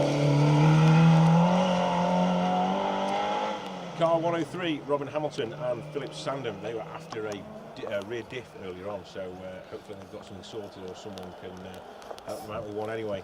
If you know anybody with a diff that will drop into a Talbot Sunbeam, then let Robin and Phil know. please. Rob Lawrence, are you going to Sweetland tomorrow? The team will be in Sweetland tomorrow. I'm going to be in My Heron for the day. Stages, well, My Heron 1 and My Heron 2, I'll be in there, and then Luke and the rest of the team with the drones will be in the Sweet Lamb stage. We'll also have Paul Woodford up that neck of the woods as well, doing some interviews with Matt Cotton and Bex at the end of the stage. So lots going on again, similar to today. We're praying for some more nice weather for us, or at least dry weather, where we can really get to grips with this live streaming again and bring you another fantastic day's coverage here on Special Stage and the Roger Rabbit Clark Motor Club website and Facebook pages. Make sure you check us out on YouTube. If you want to know when we go live, you can hit the subscribe buttons and the notification buttons, and you get pinged every time the cameras go live, so you don't miss a minute of the action. Chris Boyd is waiting for Ian Tunney from the Isle of Man and Chris Sanderson coming up in a couple of cars. Mitsubishi Starion, car 109. An entry that has been years in the making. It was going well earlier as well. I really like seeing something different. I know someone from Wallasey Motor who's got a Starion, and it sounds fantastic. And it's great to see these out on the gravel as well. So yeah, really good to see. It won't be too far off now, that car, so we'll keep our eyes peeled for it. We've also got the Triumph TR7 V8, which should here come rumbling into view as well very soon. Safari spec TR7 V8.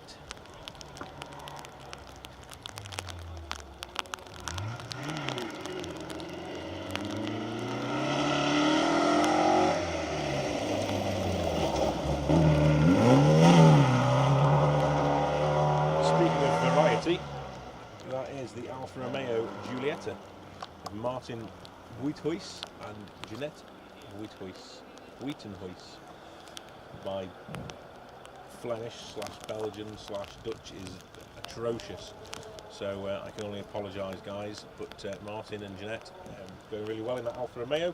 Great to see them over here as well.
Apologies, I went radio silent there. I was just I was just covering all the equipment up with the cloths to make sure they weren't getting wet.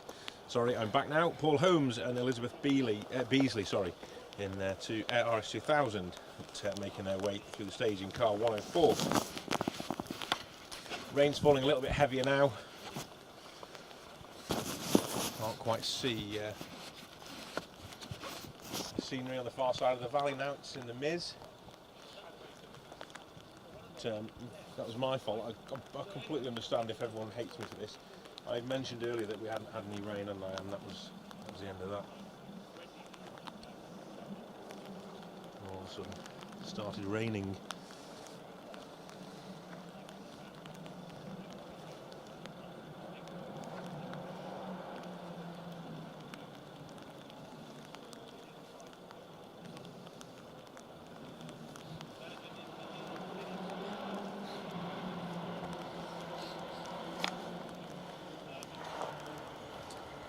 Right then, let's see, we've got 2 minutes cars to go.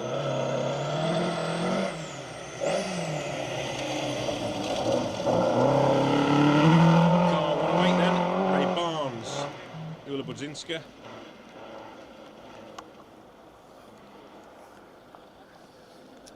A crew that had a bit of a moment earlier on in stage 1 actually. They lost it under braking and the back end stepped round and it took out an arrow, was where we were filming earlier. No real harm done other than we caught it all on camera, so that'll make the outtakes later, no doubt. Let's have a quick look then. There's great coverage. I'm not sure I haven't got to my home in the morning. Can you explain the running order? Not very easily, if I'm honest with you, Martin. So we have sort of two categories of competitors. We have a group of around about 30 cars which run slowest car to fastest car, and they are sort of historic and open spec cars. I might get this completely wrong, so you need to bear with me. And they run slowest to fastest. Then we have the, and that's the open rally and the sort of historic cars. Then we have the main field, which is the slightly more modern cars in terms of historic. And they run fastest to slowest. So car 1 up to car 122, which is what we're waiting on now. Last few cars. And they'll be through any time. We've just seen car 108.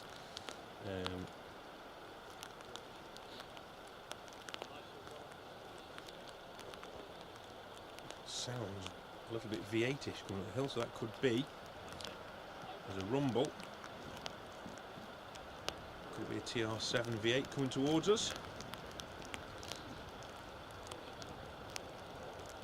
Oh no, it's a helicopter.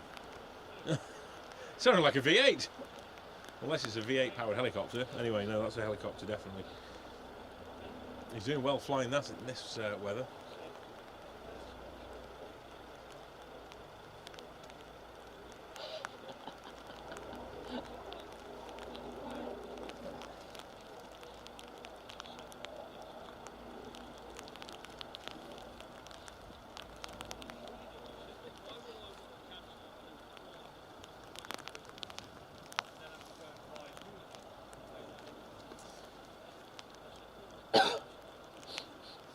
A little bit wetter than it was this morning when we got here, or even half an hour ago. Phone's struggling to stay dry now. So the crew in the Starion are in stage, according to the trackers. That's great to hear. Philip Spires, massive shout out to the camera and commentary team doing a fantastic or fabulous job in difficult conditions. Very kind, Philip. Thank you very much. It's always lovely to hear comments like that. We do appreciate it. Obviously, we love this sport. We wouldn't want to be anywhere else, if I'm honest with you, other than maybe somewhere warm and with a bit of food, maybe. Yeah, actually thinking about it now. Yeah, probably would be somewhere. No, I'm lying. Honestly, we've got another 10 or so cars to come through, and I'm going to stay for the end, and I want to watch these guys through. It's been a cracking event so far. Brilliant day, lots and lots of action, and this is what we do it for: the excitement and the adventure of the Roger Albert Clark. And what an adventure it is! Cameraman Jamie, who is with me here, had his first experience of the Roger Albert Clark Rally 2 years ago, and starting up in Kielder Forest. A little bit of a baptism of fire for him that was when we got up there, and the drive into the first stage on Thursday night, because it started Thursday evening up in Kielder in Kershaw, and the first stage started with ice on the road, which caught out quite a few cars actually. But yeah, that was a bit of a baptism of fire. Got back to the accommodation quite late on, very tired, and then that was it then for the rest of the sort of weekend. It was a long weekend, but a fantastic adventure. Even with the snow and the issues that we had 2 years ago, where people getting stuck in the forests, and we all had to make plans and changes very, very quickly and sort of off the cuff.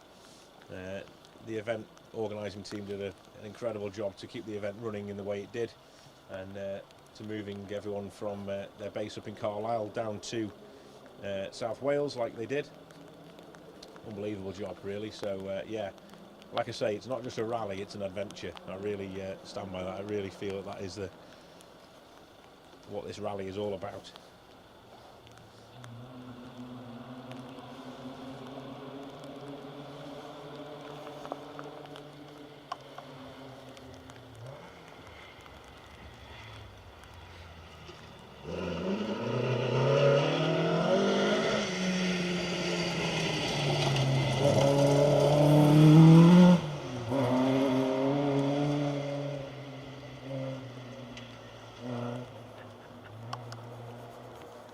Car 111 then. Roger Mark Fowler and Malcolm Johnson in their Mark II. So we're looking at around about 10 cars to come. We've got a couple of Starions as well thrown in there as well. So nice bit of variety to end. Keep an eye out for the Saab 900. Gordon McCombie and Russell Smith earlier. Absolutely throwing that Saab 900 around the stages earlier. Unbelievable handling from the Saab. Rubber smoke pouring from the wheel arches as the wheels struggle to take the weight of the Saab's engine as it rocked around under braking. It really was great to see that car being driven like it was.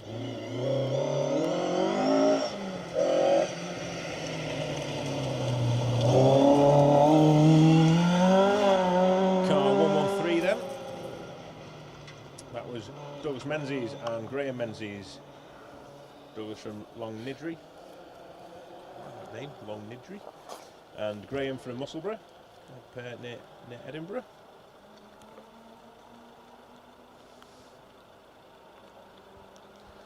All going well. So, who's out and about tomorrow then, guys? Are you venturing into Wales tomorrow? If you are, keep your eye on the 8 o'clock show.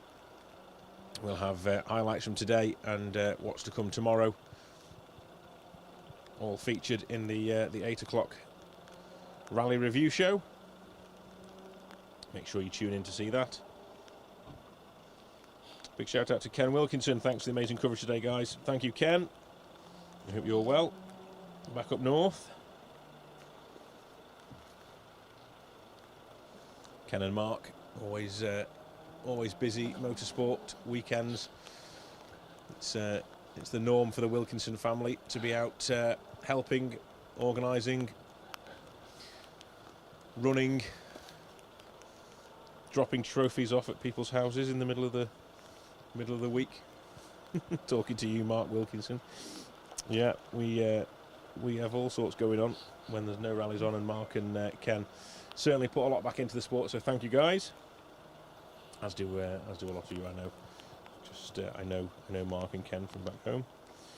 Oh, so Ken's down marshalling in Havering. Is Mark with you, Ken? Is he coming down?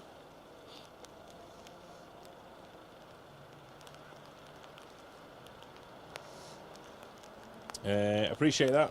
Rick Sutcliffe has just dropped the link on there for the GeoTrack Live Roger Robert Clark Rally 2023. If you're interested, guys, and you want to see how things are panning out and where your runners and riders are in the event, you can use that GeoTrack system, which will tell you exactly where they are on the stages. Just be mindful there are lags in some of the stages where signal drops away a little bit. So if you see that the tracker isn't moving or hasn't progressed the way you would expect it, don't worry. You might just go into a black spot. So just bear with it, and then the tracker will come back on, I'm sure. Shout out to everyone. Martin Hammer, I've seen that one. Andrew Walsh.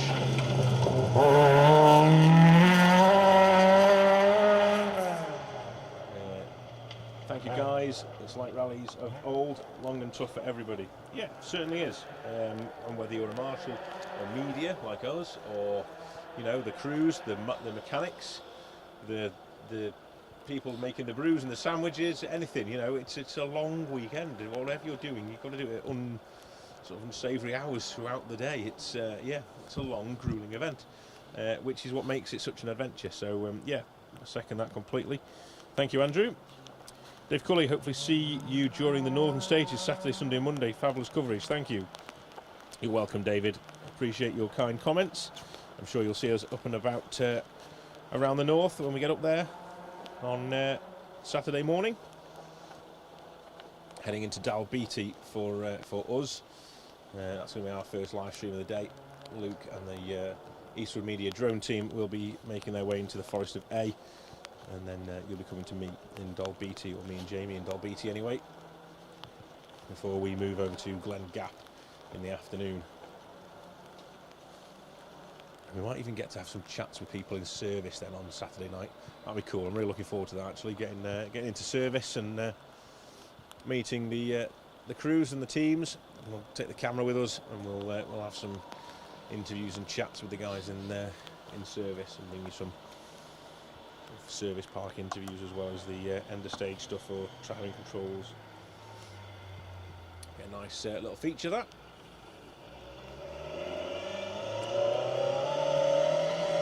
One light missing. 2 lights missing. Car 110. Dave Calvert and Colin Blunt. There was some love on the socials earlier for this crew in their Mark II Escort.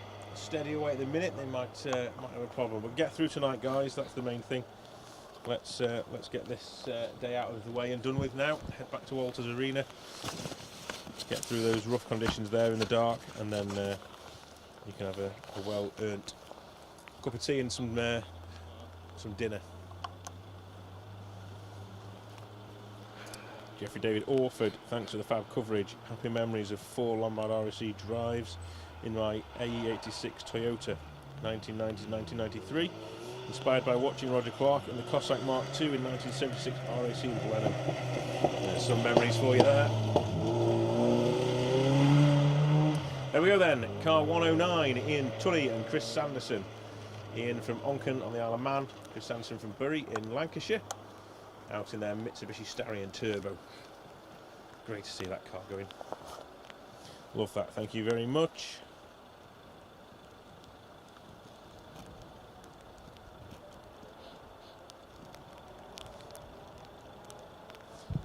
Yeah, it's lovely to thinking it back to the early days of the RAC rally as opposed to the Roger Albert Clark rally, and to think that we've, you know, all these years on, we're still emulating that fantastic adventure. I keep going on about being an adventure. It really is. So it's an amazing feeling being out here, seeing these cars all those years on, still competing and still being driven in the same manner.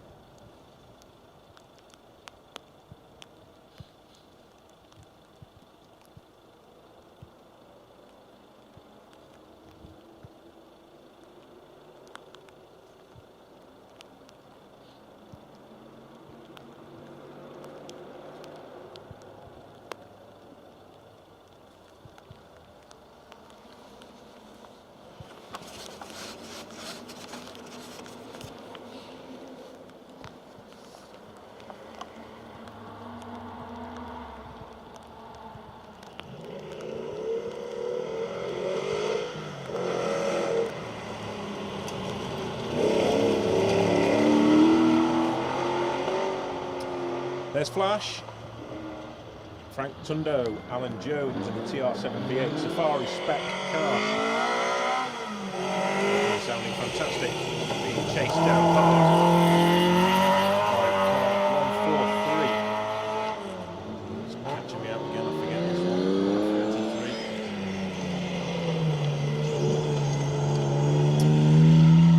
Go lapping and Connor lapping.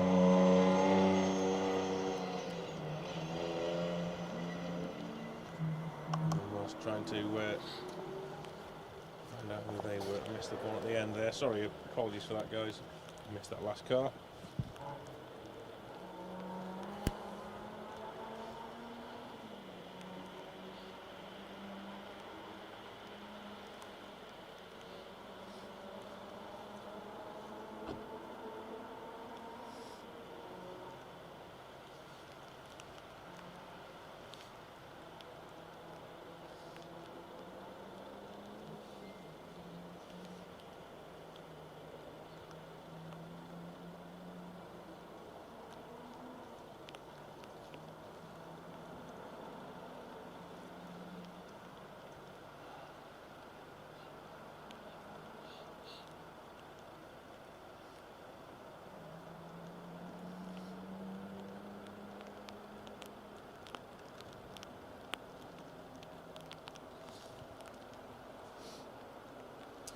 Oh dear.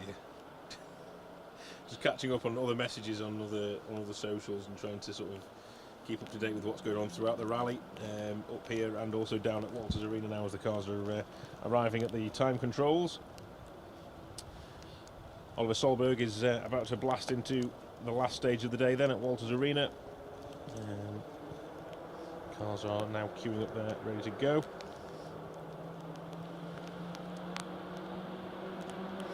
Rick Sutcliffe, thanks for the coverage. Been watching all day. Work will interrupt my viewing tomorrow for a couple of hours, but I will be back. Thank you, Rick.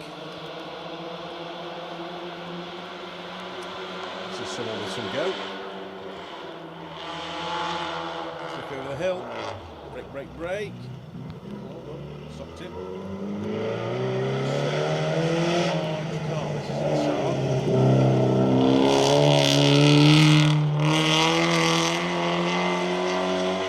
It certainly is. Gordon McConvey, Russell Smith on the Saab 900. Gordon down from Greenlaw and Russell over from the Bridge of Erne. And that fantastic Saab 900. Sounds brilliant. Sounds really well as well. It's nice to see something different. It's got that look about it, like it wants to eat the car in front of it, a bit like the Toyota. Greg Wilder mentioned his Toyota earlier. Has that look of a monster about it. You won't want to see it in your mirrors coming up behind you, would you?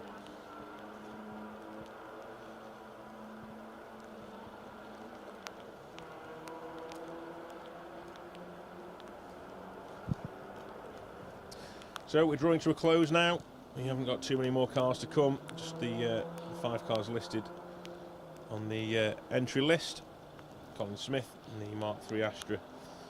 Robin Herneman in the BMW 318 Ti Compact. Martin Oglesby in the Opel Kadett. Chris Lonnan in the MG ZR. And then Alan Young in the Ford Escort Mark II.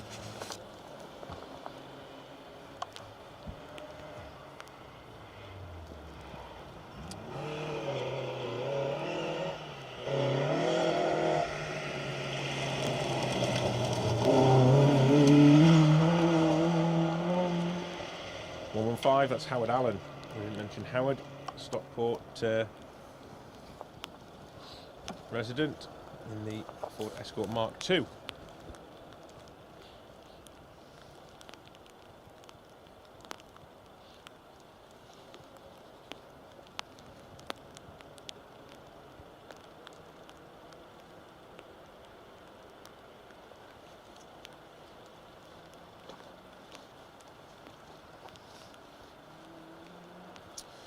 So, Colin Dawson, brilliant day watching and fantastic coverage. Appreciate that. Dawn Mount, yes. Thanks for the superb coverage, top class. Appreciate that. And Stuart Williams, catch you all in Sweetlam tomorrow. You certainly will. Keep your eye out for the special stage bandwagon arriving in the Sweetlam stage tomorrow up at the bowl. Plenty of action for you up there. All the spectating in the bowl area at Sweetlam, if you've never been before, is fantastic. Get there nice and early, guys. That's my advice. It is it's a busy one, this rally. Lots and lots of people out watching. So make sure you're at that spectator point in Sweetlam probably around about 2 hours before first car is due. Make sure you get a decent spot so you can see all the action unfold. You have jumps, water splashes, hairpin bends and some flat out crests as well, which will be a real challenge for these crews. A lot of people have been testing around Sweetlam and in the areas around that complex over the last few weeks or so you can guarantee some serious commitment when they get there on tomorrow morning. It's going to be an exciting day.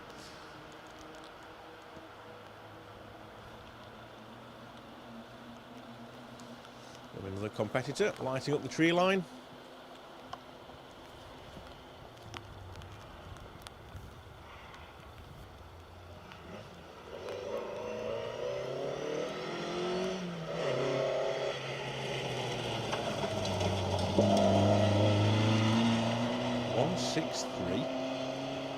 163, going backwards. 163, where's 163 gone?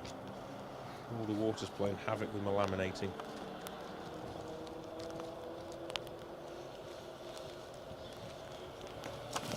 .163, Andrew Pidden from the little village of Hong Kong, and Thomas Pidden from the little village of Margaret River in Australia. I suppose we better let them have some airtime, really. We can come all that way. Fantastic to see them boys out.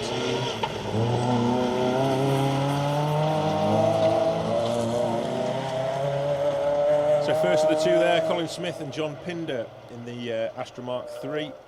And they are being chased down hard by Chris Lonnan and Mark Courtier in that MGZR.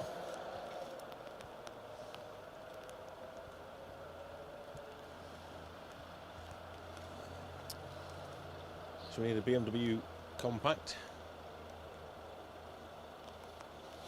The Mark II Escort, something is travelling towards us in a very tame manner. What have we got here? It's a BMW. I can hear the rasp now, that's more like it. Robin Herneman and Ray Crowther in that 318 Ti compact.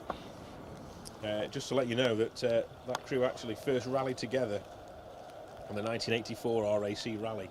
They didn't actually finish the event, but they came back to compete in '89 and managed a top 10 finish. So impressive result really for the boys there. Robin Herneman and Ray Crowther been together since 1984 competing. It's a hell of a partnership, that. They obviously get on well together.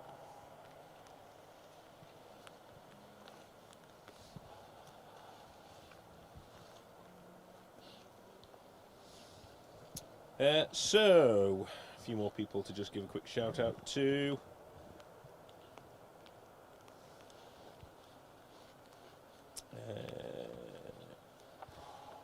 Mahag Leeds, I'm watching to the end but wanted to say a big thank you for over 3 hours of coverage. I appreciate that, thank you very much. Has it really been 3 hours?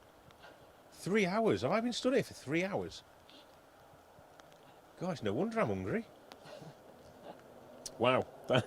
Thank you for telling me how long I've been stood, that's amazing. Yeah, I appreciate that.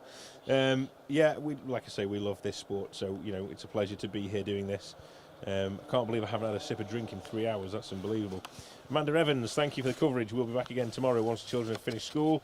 Watching till the end. Amanda, join us tomorrow afternoon in My Herrin and let us know the kids' names and we'll give them a shout out on the live stream for you. No problem at all. Make their day after a long week in work, in school. We'll give them a shout out on the live stream. That goes for anybody. If anyone wants to say hello to the kids or the family or loved ones or friends, then give it a shout. 122. The last car on my entry list is Alan Young and Ashley Young in the Mark II Escort. We do have another car coming up the hill behind them. So I'll quickly run through this last few things. So, Georgi Barner, hello guys, what time does the broadcast start tomorrow? Great question. I will try and give you an answer very quickly. Bear with me. It changes each day. I have got a schedule for broadcasts.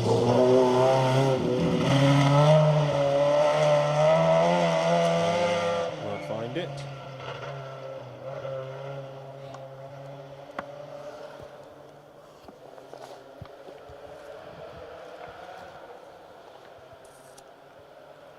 That's not it. My phone has had enough of the rain. It's decided it doesn't want to scroll anymore. So the broadcast tomorrow will be going live, I would say around about 11 o'clock-ish. Bit of a guess. My Herrin 1 runs at 10 past 11. That'll be me broadcasting with Jamie here to the studio with Paul Woodford commentating. So join us in the morning. Keep an eye on the socials. I would go with about 11 o'clock-ish for the stages. And we'll have another action-packed morning for you.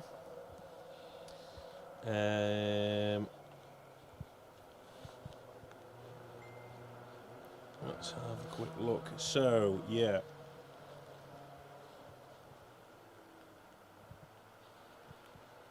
I can't hear any more cars anywhere in the forest now.